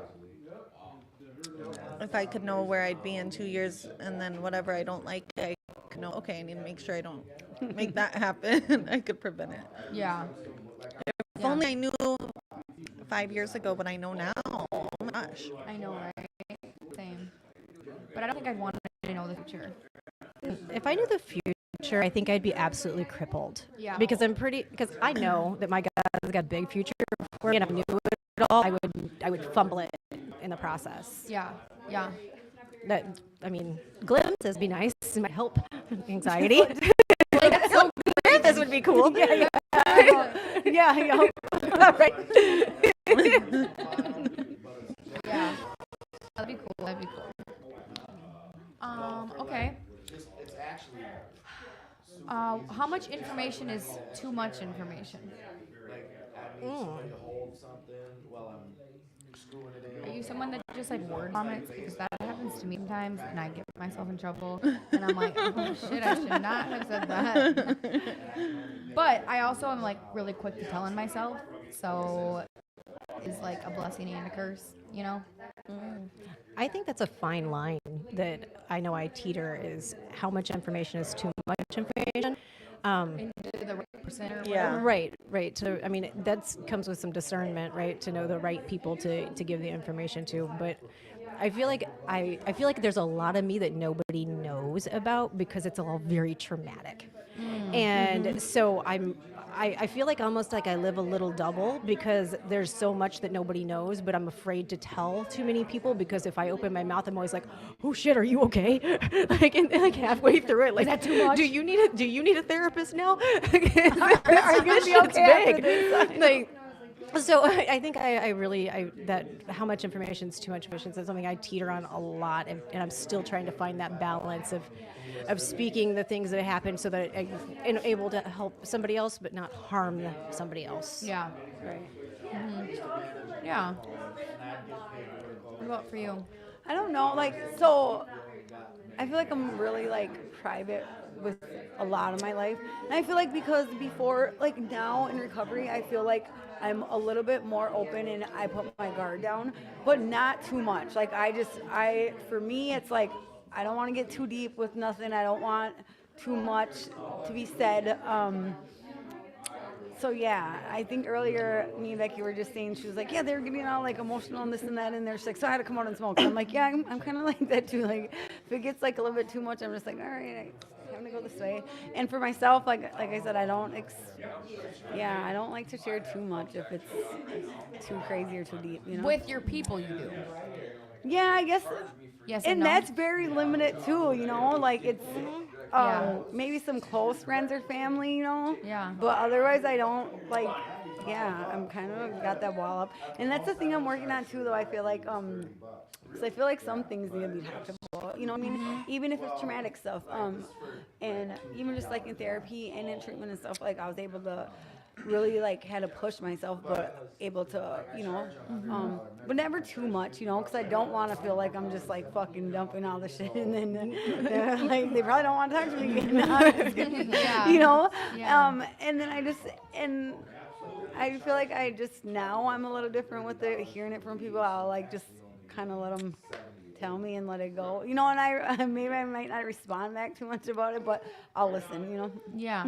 Yeah. Which is Or sometimes veer off, you know, if it's getting a little bit too much. Well, I gotta go. Yeah, Good luck yeah, with that. Yes, I can't help you with that, but all right. See you around. Yeah. Oh, yeah. Yeah, I can relate to that. Yeah, I feel like with my certain few people, they kind of know everything, but with other people, no. And I've made like before in the past, I've made like, you know, mistakes by like sharing too much with people that, you know, weren't the right people to share with. So now I, for a while I didn't share anything, but now I do have like my few close friends that do know me very well. I mean, they know everything, but other than that, I'm pretty private. Like at work, like no one knows anything about my personal life or anything like that. I'm pretty, I don't want to say like living a double life, but I just, you know, the ones that need to know everything. The ones, you know, that I'm not close with don't really know anything. Yeah. Yeah. I don't know. I heard this somewhere one time. Like, being open can kind of, it kind of can help somebody else be vulnerable with you. Like, I don't remember how it came up, but like people at my serving job know that I'm in recovery. And then there's this one guy who like came up to me and like confided in me, and he's like, I've really been struggling, and like, you know, do you have any tips or like meetings? And, you know, I don't think if I had never been open about that, had we kind of bonded, if you will, Right. over that little piece of it. So I think sometimes I am open to try and help other people, or like if someone's, okay, you know, when you're in like a situation and like maybe someone's feeling weird and like they're telling their shit and people around are like, oh my God. And I would be like, oh, me too, girl. Just so that person that everyone's like, oh shit, this is a lot. It doesn't feel weird. Like I'll try to, I thought he was agreeing with me. I know. He's trying to make He sure was, you like, don't saying feel it weird. though.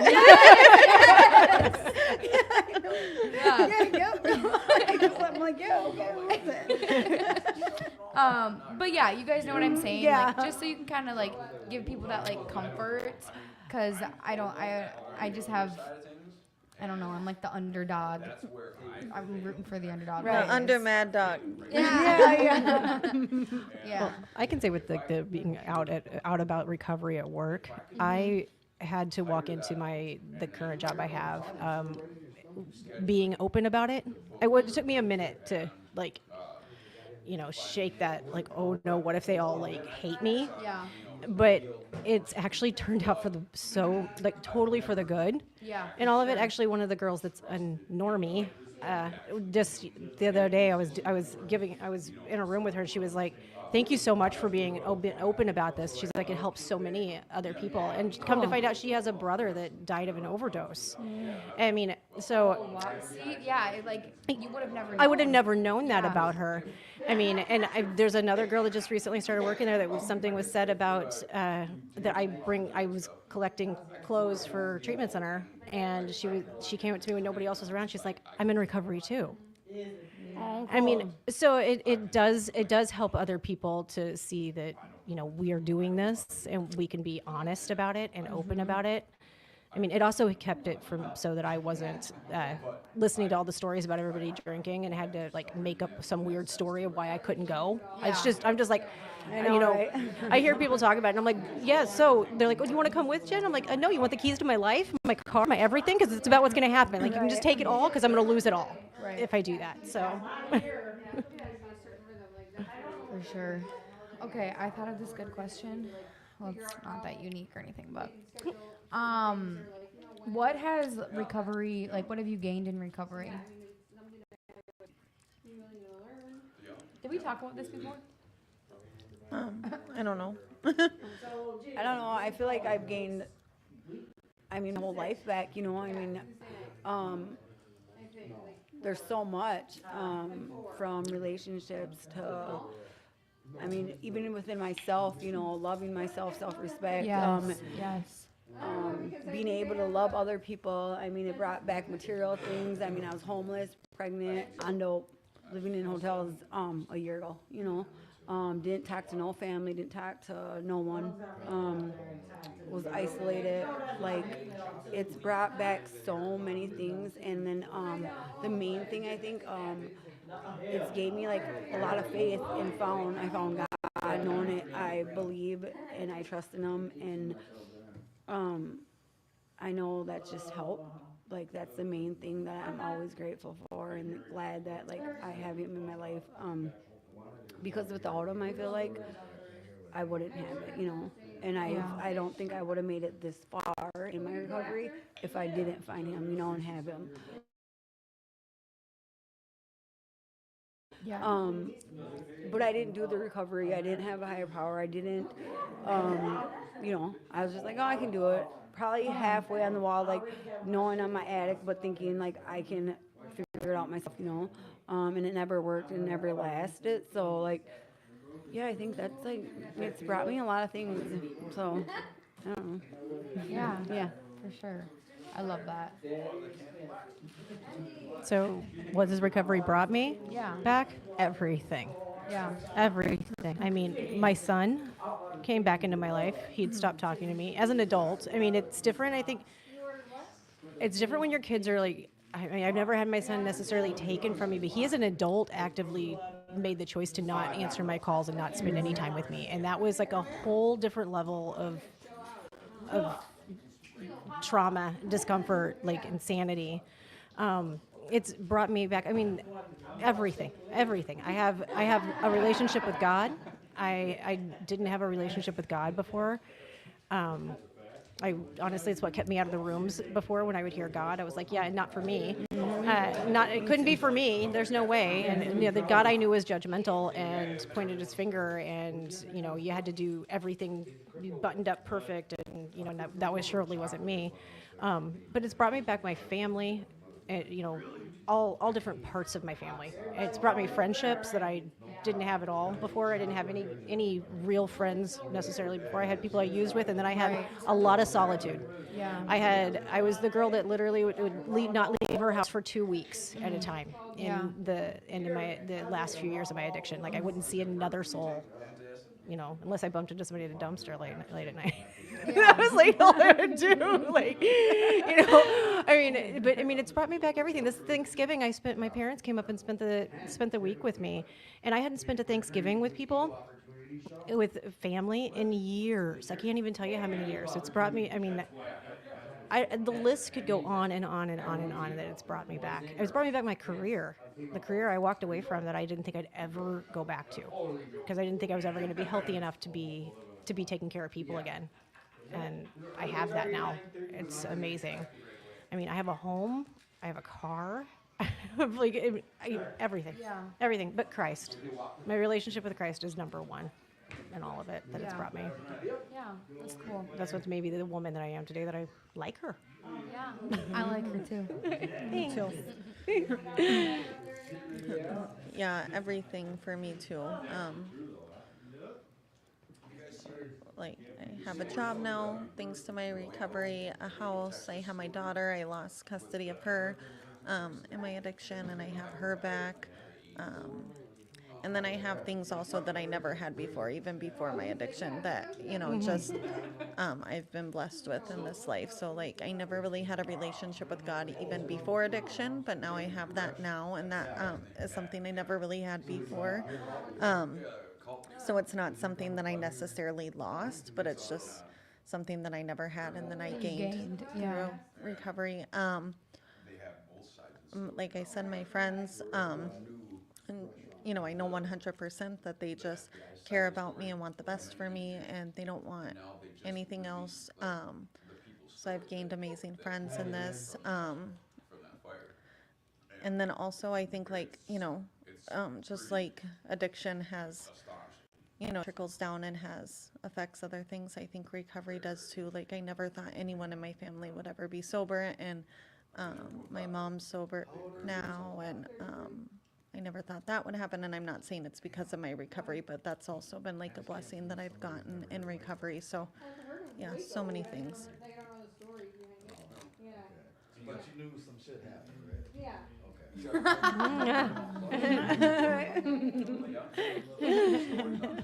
Yes. You're great at this, Maddie. I know. Let's invite Maddie back. Yeah. It's so funny.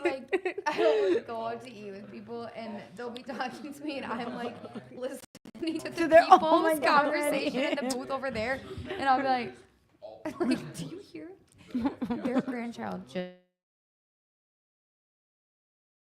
I just like to hear about people. I don't know.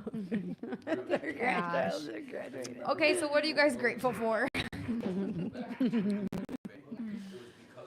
end on that. we'll get some new people. What are we grateful for? What am I Yeah, grateful for? that's how we end it. Yep. I'm grateful that today I have choices. And I'm grateful that today I have a pause button before I react to things. I'm grateful for the fact that when things are distressing these days, that the things that roll around in my head are scripture to deal with it. It's a really, really good story. I'm grateful. I'm grateful that I get to pour into people on a daily basis through my job. That I get to just reach out and pour into people, and that it's received. Yeah, it says season 1. And yeah, I'm grateful for the breath in my lungs. I'm just grateful to be alive and sober today. I don't know if they're going to be doing all Thanks, Jen. I'm grateful for you. I'm grateful for you. Waco. What are you grateful for? Yeah, Fine. I'm grateful to be alive. Really, like it was chaotic, you know, last year. Just even last year to say that, like it really makes me grateful. Like when I just think a year ago of where I was at and how my life was. So all the little things, you know, even being able to be around my kids, like for them to want to talk to me, for having somewhere to live, a vehicle to drive, you know, able to have a job, you know, yeah, just being able to be present for myself even, you know, because most of the days it wasn't even that for me. So like, really just to be enjoying and like living life again. Yeah. And recovery too, because I know it's like been a big part too for me. So I'm grateful to have you around. thank you. Yeah. Fun dinger.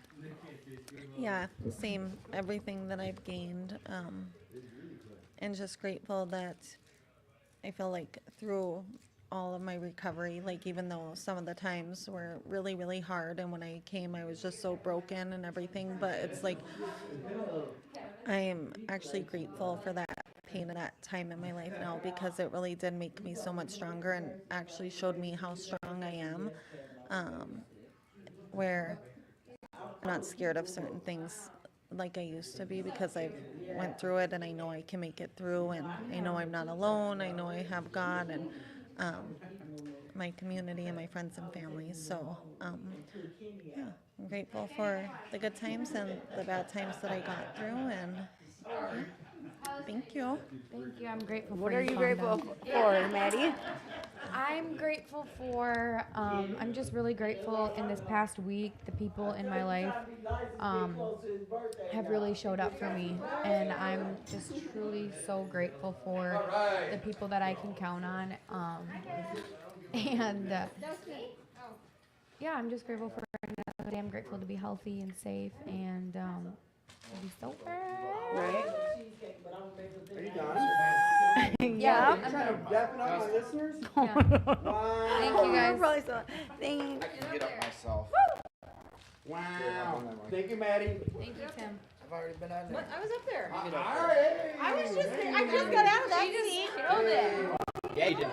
Sam. Get up here, Nick. Get up here, Nick. Get up here. Hang on one sec. Come on, Nick. Whoever hasn't been on that'd like to come on, come on. Come on, Nick. People that haven't been on that would like to come on, come on. I'm sitting right here. Get on there, Paris. All right.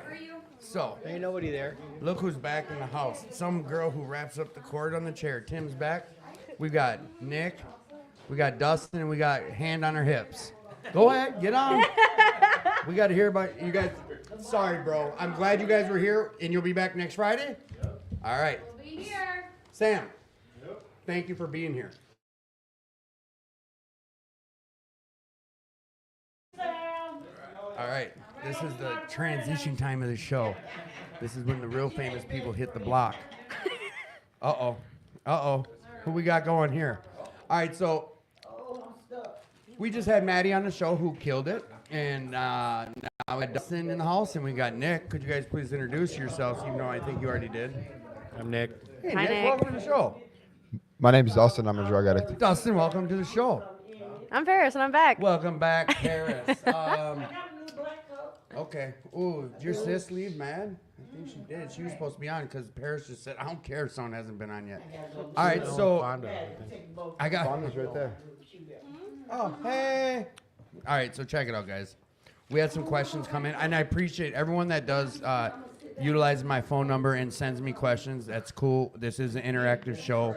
We need those questions. We need those... Don't forget to like and subscribe and follow. Yeah. And share. Share the live. I forget to do all that promoting Share stuff. the live. But Nick, yes, you're- if you don't want your name or any of your info on there, you can always just text me directly and you'll get on. And we appreciate Yes, that. This is an interactive show. Where's my phone so we can get out some questions I had for everybody? What's going on? Was that hitting it? All right. It's blocking Nikki. Oh, yeah, no. Pull this so Nick can, there we go. Just the three of you kids. And then watch this. Here we go. What are we Boom. doing? And then watch. Watch. Pow. I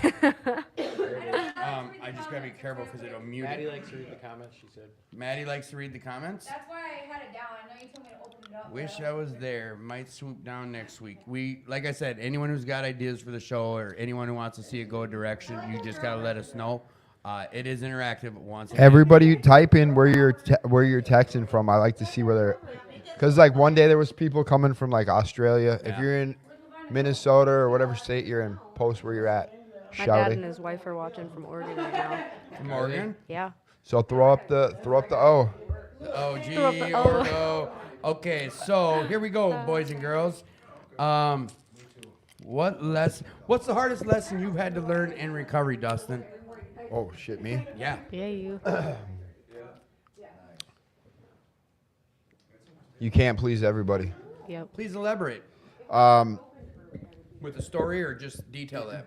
You can just do the best that you can, and you have to set boundaries and you have to protect yourself. Like, you know what I mean?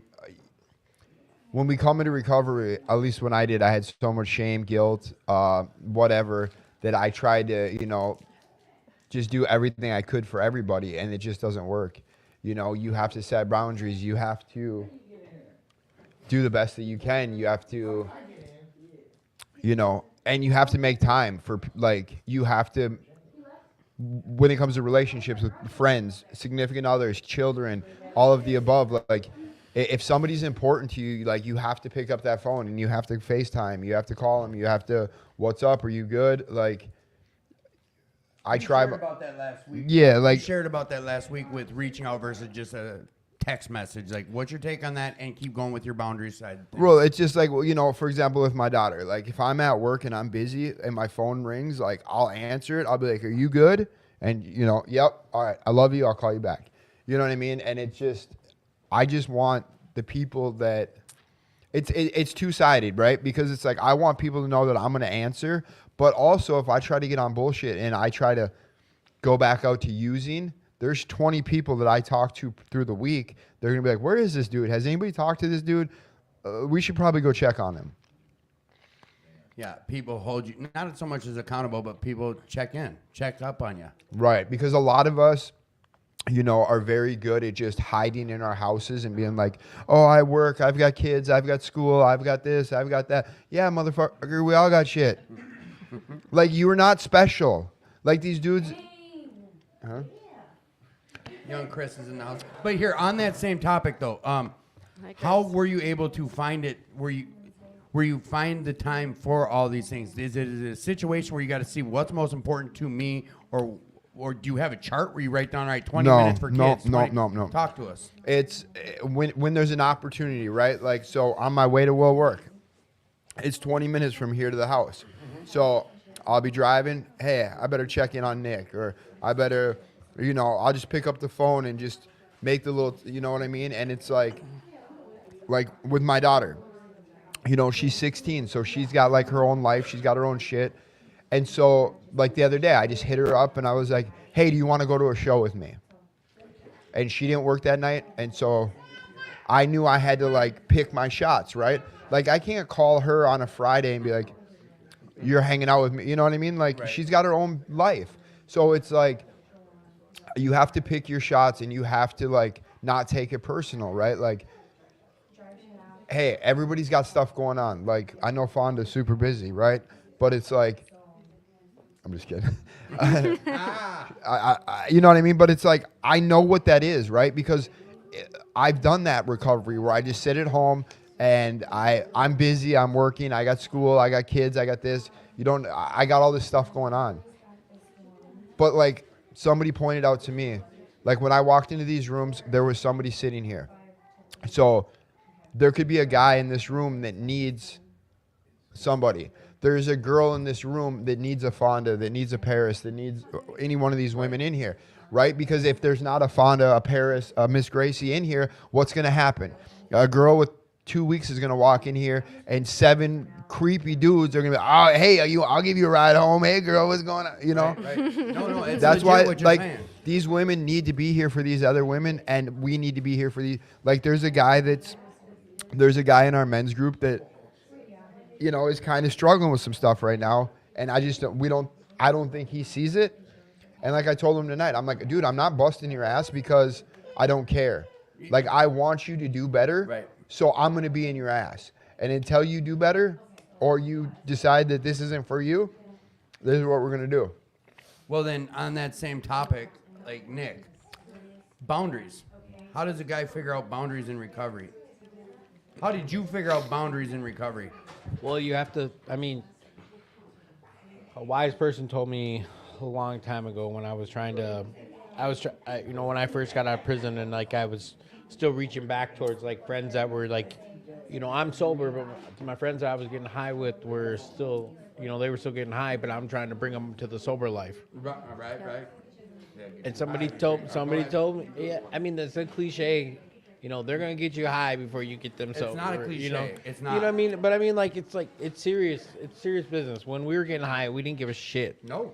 We didn't care. And I wanted to bring everyone there down is with me. There is nothing in the world, and I've said it before, there is nothing in the world that mattered to me besides getting high when I was getting high. Mm-hmm. It didn't matter mom, dad, son, girlfriend, kids. It didn't matter. None of that mattered. Call me. I will. So you have to Love you, Miss Gracie. Bye, Miss Gracie. That's my sponsor. But you got to remember, you have to remember that. I mean, that was something that, for me personally, that was me. I had to remember that, and I had to figure that out myself. If I didn't figure that out, and I didn't start to put that in, and when I did that, when I set that boundary up, where I disconnected from people that like, you know, I was putting my energy into people that wanted nothing to do with what we have going on in these rooms and in our, you know, in our jobs. You know, like, you know, they don't want a job. They don't want to go to work. They don't want to get up by an alarm clock every day. They don't want to come to meetings. They don't want to go to fellowship. So what am I doing wasting my time? And just my whole life, I've been a person who's been like kind of like a caregiver like that. So I had to like, you know, just kind of cut that off and just go about my own business and make some new friends. So like a lot of that falls into place once you start the building blocks of setting those boundaries. Yeah. I didn't have any friends when I came out of prison that besides Andrea. That were sober. Andrea and Jennifer that were sober. I didn't know Dustin. He didn't really like Jennifer that much. No, I didn't like Jennifer. No. So what? Then you just start going. That's a story we're not going to get into yet. Boundaries. Talk to me about what boundaries look like for you, because I know you said you came in here young. You realized being young and the men and da. Tell me about boundaries. I just made it very clear that I'm not here for anything else but my recovery. And I make that clear to anybody that's outside of the rooms that I may know in my life that, you know, it's just like I spend a lot of time by myself. It's just that's like I find the people that I get along with, and I have a few people in this room that I do, and I love everybody. And it's like it's not like I don't get along with people, but I have my people that I've gotten closer to and have like a deeper relationship with for sure. But yeah, like my boundary was like I would play group roulette, like I said last week, and Nick remembers this too. And it's just like, you know, because I wanted to see what like really was my group for sure, because I didn't like that like men were always like on me and try to like, you know, like, oh, like da and and you know, and that's you have a right to be proud of your daughter. Listen to her go. But you know, it's just like it was weird for me because most of the men that were trying to like get in contact with me were like the same age as like my father. You know, so I'm just like I'm good.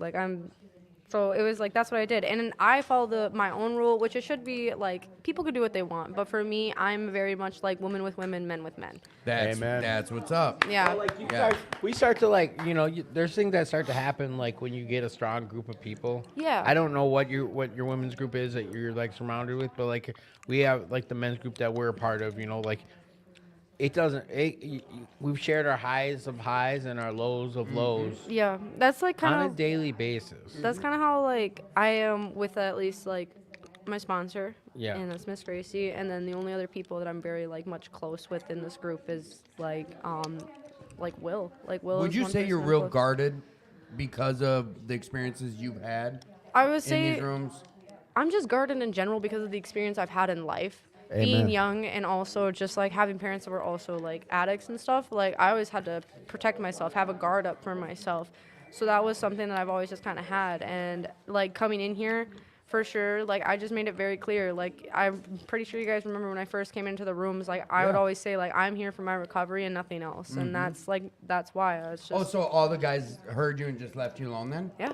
After a while, it's like there's those people. There's like there's those people that don't respect that. There's always a newcomer Shoot. there's always a newcomer that comes around. Like, Yeah, and they don't respect that. Like I've had guys that are like, Save the world. not even newcomers. well, it's like I've had guys come up to me when I was chairing meetings, and they're like, hey, like I really liked what you shared, like da da da, like I want to stay in contact with you. I was like, cool, then just keep coming back. There you go.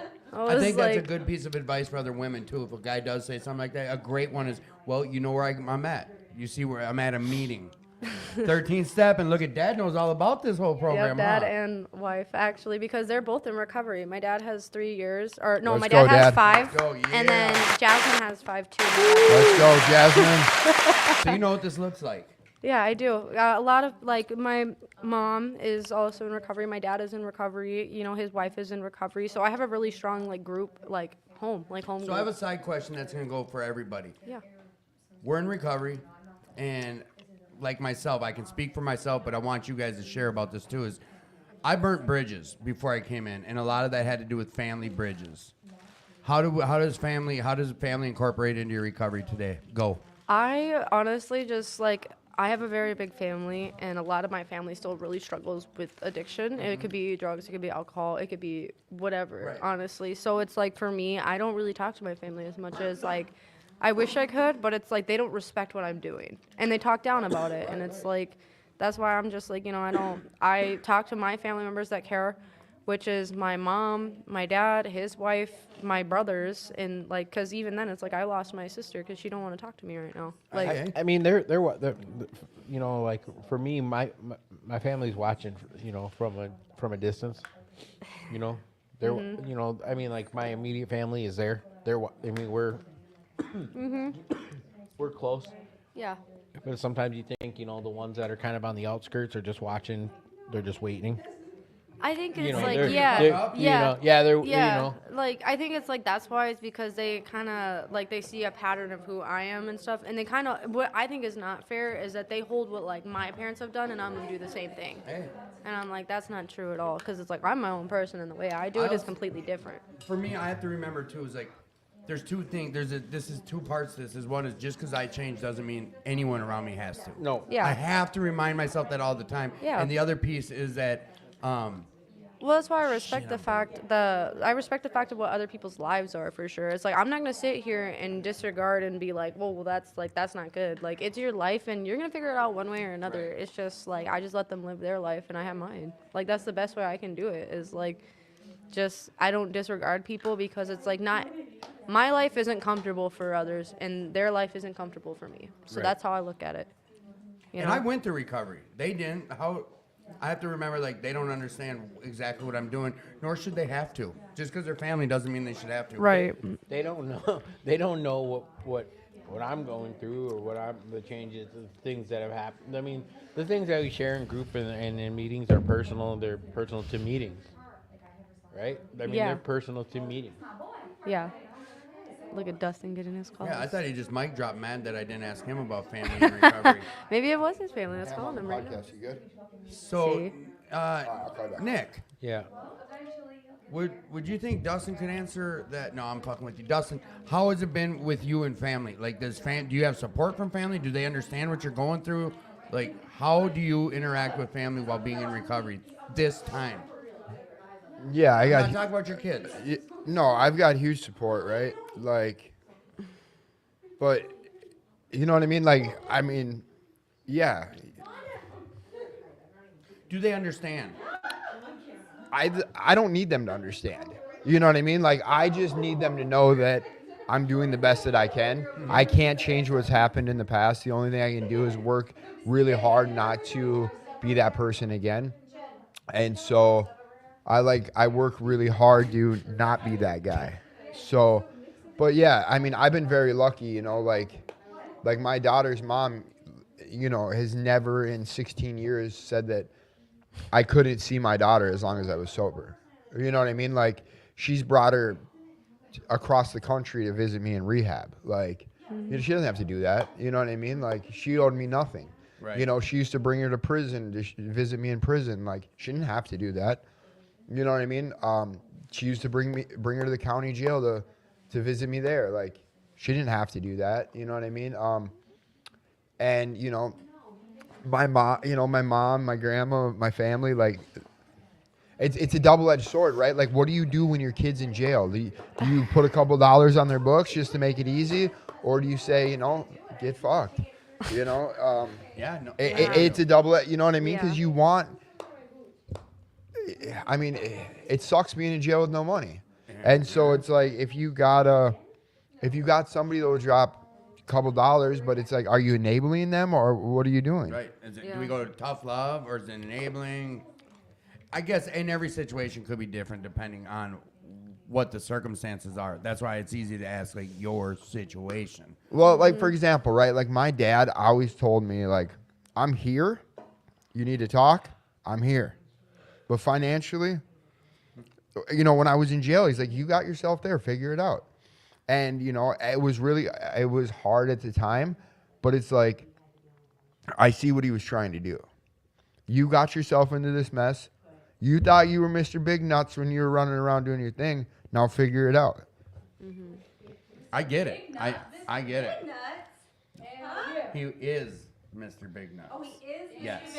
He thought he was. Thought he was.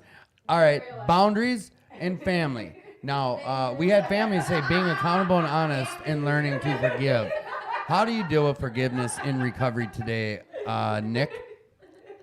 Forgiveness. I couldn't hear you over the people in the background. Couldn't hear you. Yeah, now you guys know what it's like when you're back there. So, all right, that was a jab. How do you? What has recovery done for you to be able to forgive today?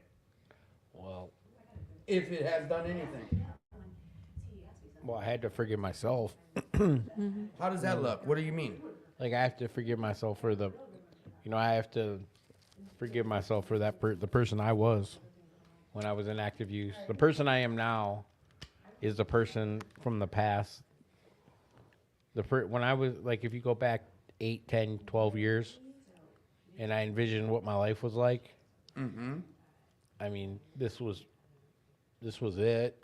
I mean, a sober life, a clean life, a good job, a family, fiance about to be wife, you know, good relationship with my kids.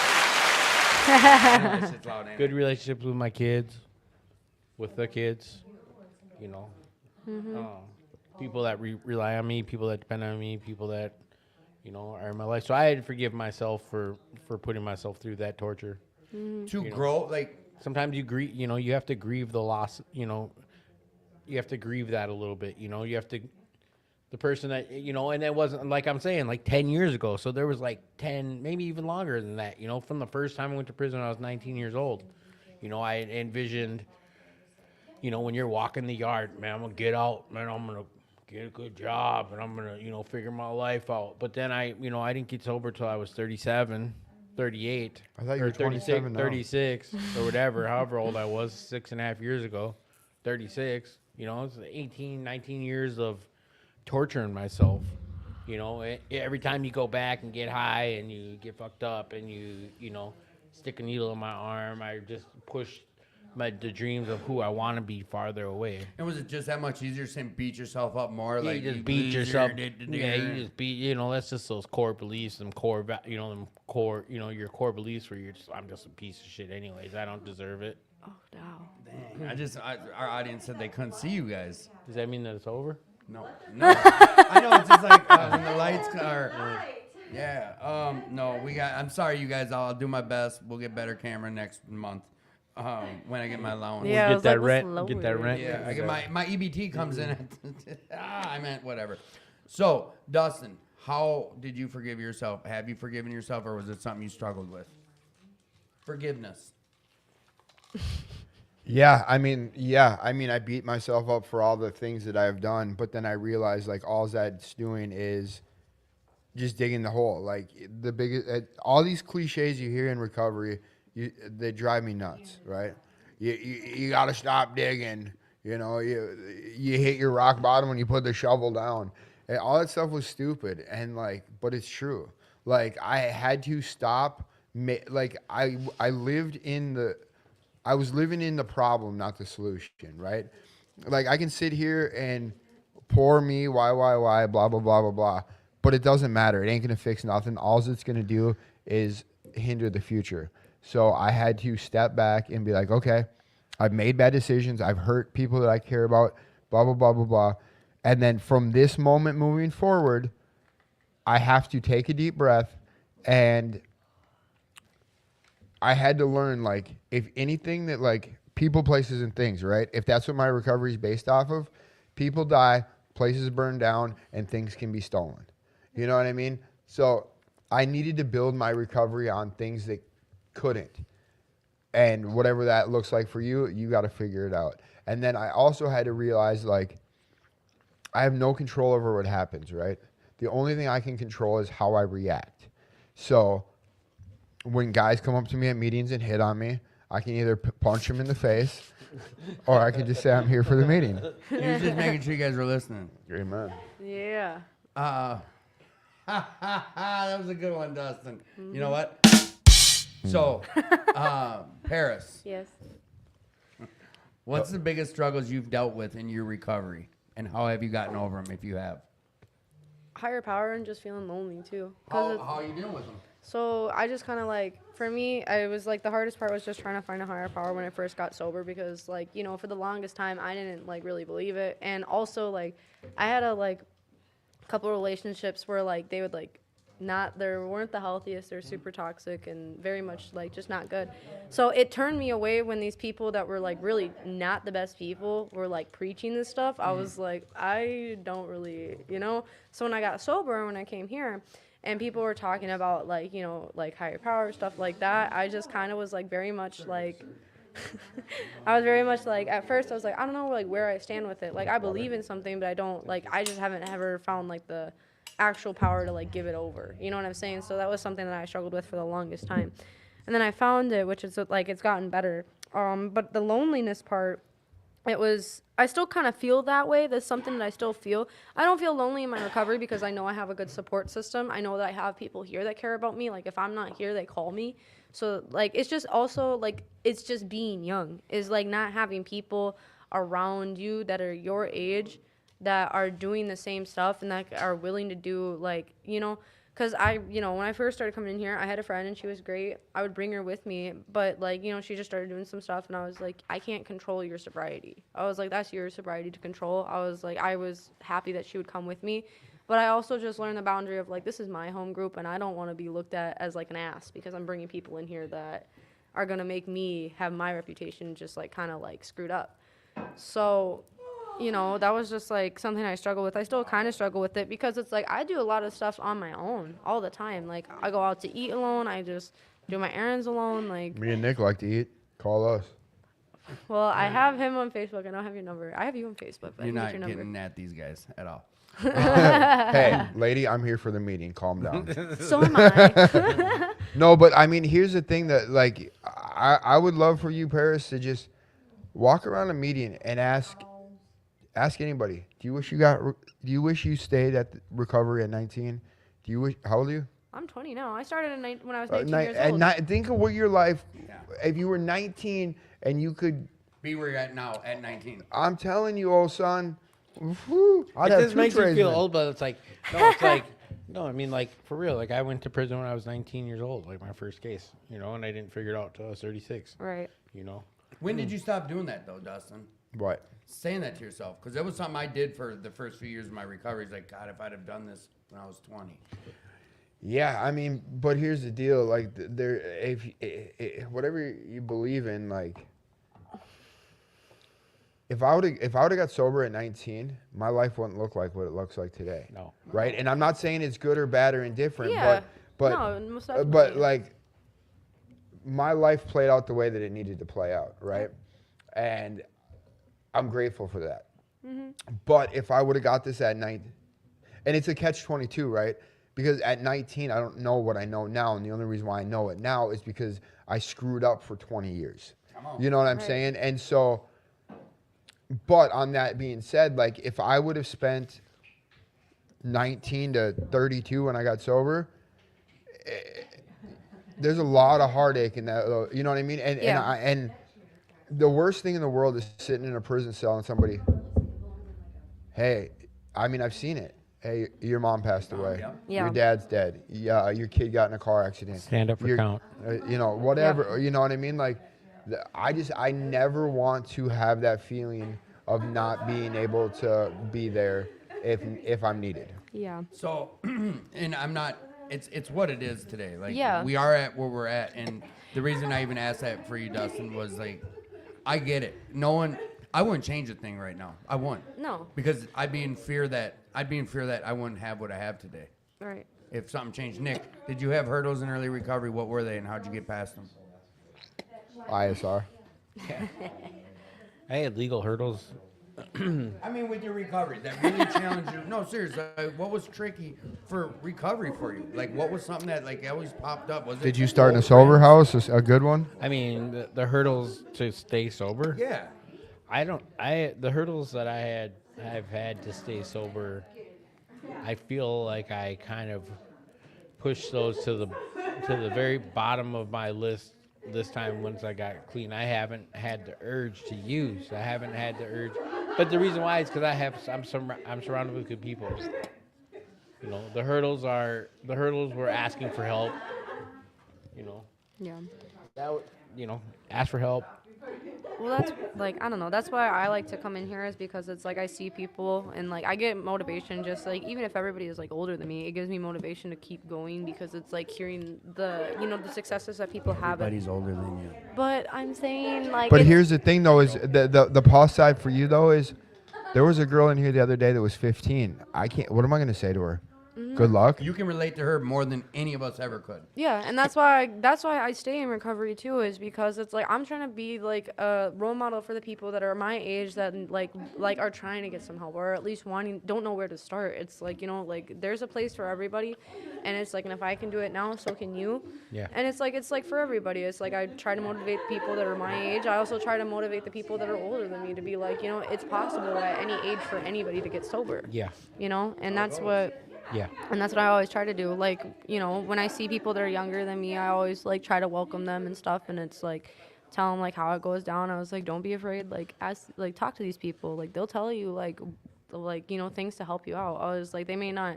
I was like, it's not advice. I was like, it is, but it's more of like a life lesson that they've gone through and what they can teach you from it. Well, a prime example is the guy I was talking to tonight in the other room, right? Telling me about how he wants to get sober and he's willing to do anything, blah, blah, blah, blah, blah. And I give him a suggestion. He goes, that's not for me. Yeah. I literally stood up and walked away. Yeah. Right. And here's the deal is I had to learn, like the old me would have just been like, well, you're not, hey, man. I just say, all right, dude, maybe it's not for you. But if you want, and I'm not even saying you want what I have, like the material things. But if you want recovery, if you want to be back in your kid's life, I can tell you how I did it. Nick can tell you how he did it. Nick can tell you how he did it. Chris can, Yeah. The guy, like, we can just tell you how we did it. You can do whatever you want. Well, recovery is for everybody, however they do it. But on the flip side of that, I can give you 3 guys' names that ain't never walking back through that door again, that have died in the last 30 days because they thought they had it. Yeah. They thought they So knew. that's the truth. That's the reality. Like, I can tell you how I got 5 years, and Nick can tell you how he got his time. Yeah. But I can also point to a wall where there's a bunch of guys that said, I'm not going to do that. I'll do everything except that. A bunch of T-shirts and hanging. Yeah. Yeah. Yeah, matter. Go to the big room. There's at least a half dozen T-shirts. I mean, that just popped up on my face. What is it? Yeah, that's dude. Yeah, That's the dude that just died last week. He was on the show 2 weeks He ago. was on the show 2 weeks ago. That's It just so popped sad. up on my phone. And it's what it is. What? We know what is waiting for us. Or I know what's waiting for me, and I'm not trying to risk it. I'm just Yeah. not. I enjoy. Like I said, there's nothing I would change today about where Right. I'm at or how I got here. Right. Nick, all right, I gotta see something here. We're probably gonna have to wrap up. Oh, look at this. Look at this. Yeah. 4.99 at 5, we lose it. All right, boys. Hey, I appreciate you. I'm really glad you got gratitude. to I want to hear about your gratitude real quick. Serious. I'm just grateful, man. The one thing I was talking to Tony today in recovery. Since I've been sober, I've gotten everything I needed. I don't have everything I want, but I got everything I need. For that. Nick, tell me about your gratitude. I'm so grateful for my friends and my family, for the moments, for the individual moments, with like losing family members and stuff like that. I just cherish the memories that I have. Every moment, every memory that we make together, that I make with my friends and my family, is something that I will always remember. Always. Yeah. So I'm grateful for that. I've started to come like have like a better understanding of that, you know. Yep. Because, you know, we're not going to be here forever. I know I'm the one who always talks about death. We're not, I always talk It's about okay. it. But I mean, it's not even death. It's just, I just want to just be grateful for the moment. like and you're the not stuff grateful that for we're- like life changes or life choices. Like how I'm gonna just put him on blast too. Like Nick's over here, he used to like fall off his chair. He's so big now. He's like, We're not there yet. oh, we can't talk about it yet. Yeah. Thank you, Nick. We're not there yet. We're in the 60s. We're working on the 50s. Man, this man's over here looking like a feather. I seen him naked today. He looks good. Really? Like even more than. He's dude. He's smooth, hairless like a right seal. Oh my god. Hey, man, when a friend calls in need, you answer no matter what. Yeah. No matter what. These are the rooms of recovery. Come on, it's your turn. Remember? I know. My gratitudes, what I'm grateful for is these rooms. I'm grateful for these rooms. I'm grateful for my family that's in recovery that can support me and back me up. Grateful that I have working legs, eyes. I have a body that works and functions. So I'm Amen, thankful for brother. that. Like, you know, Mine because kind of works. because it's like we could get in a place where it's like we're so far into use that like we could like really hurt like something in our body, and I'm just happy that like I was able to just never have that struggle. Like, you know, it's sure like I have things that I gotta pick up on that like I may have like got a little less like strong now, but it's like I'm able to catch it now. So I'm still just happy that everything just works perfectly, and I got my family that loves and support me, and I got food in my belly. Yep. I'm grateful for your family that's checking in, posting questions and comments, and everyone that's posting questions and comments. As always, like if you're out there struggling tonight, you don't have to be. You can come in 2520 North 2nd Street. That's Will Work for Recovery. We were talking about Serenity Village tonight. We talked about 2218. We talked about New Hope, Allano. We talked about Blaine, Allano. We talk about a lot of recovery places, and they're all open to the public for you guys to come find some recovery. You've heard a lot of people get on this show, Yep. talk about some recovery, talk about a different way of life. Like, you're worthy. If you're out there struggling, just please reach out. I'm Dustin Oldenburg on Facebook. That's Nicholas Hansen. Hit us up. Blast. And I got Intergroup's number crawling across the bottom. And you know what? We had Jesse on here. He was talking about some mental health stuff, about some suicidal thoughts. And if that's going on, you can pick up the phone and dial 988. That's on the bottom of your screen too. Like, you're worth living. You're worth this life of recovery. It's out here for the taking. Like I said, you've heard a lot of people talking about this different life. I'm grateful for all you that checked in, that post these questions. Come on down to We'll Work for Recovery every Friday night, 8 p.m. You're welcome to be on the show, or just come watch the live podcast and eat some pizza. Till next week, we love you. Bye. Adios. Bye.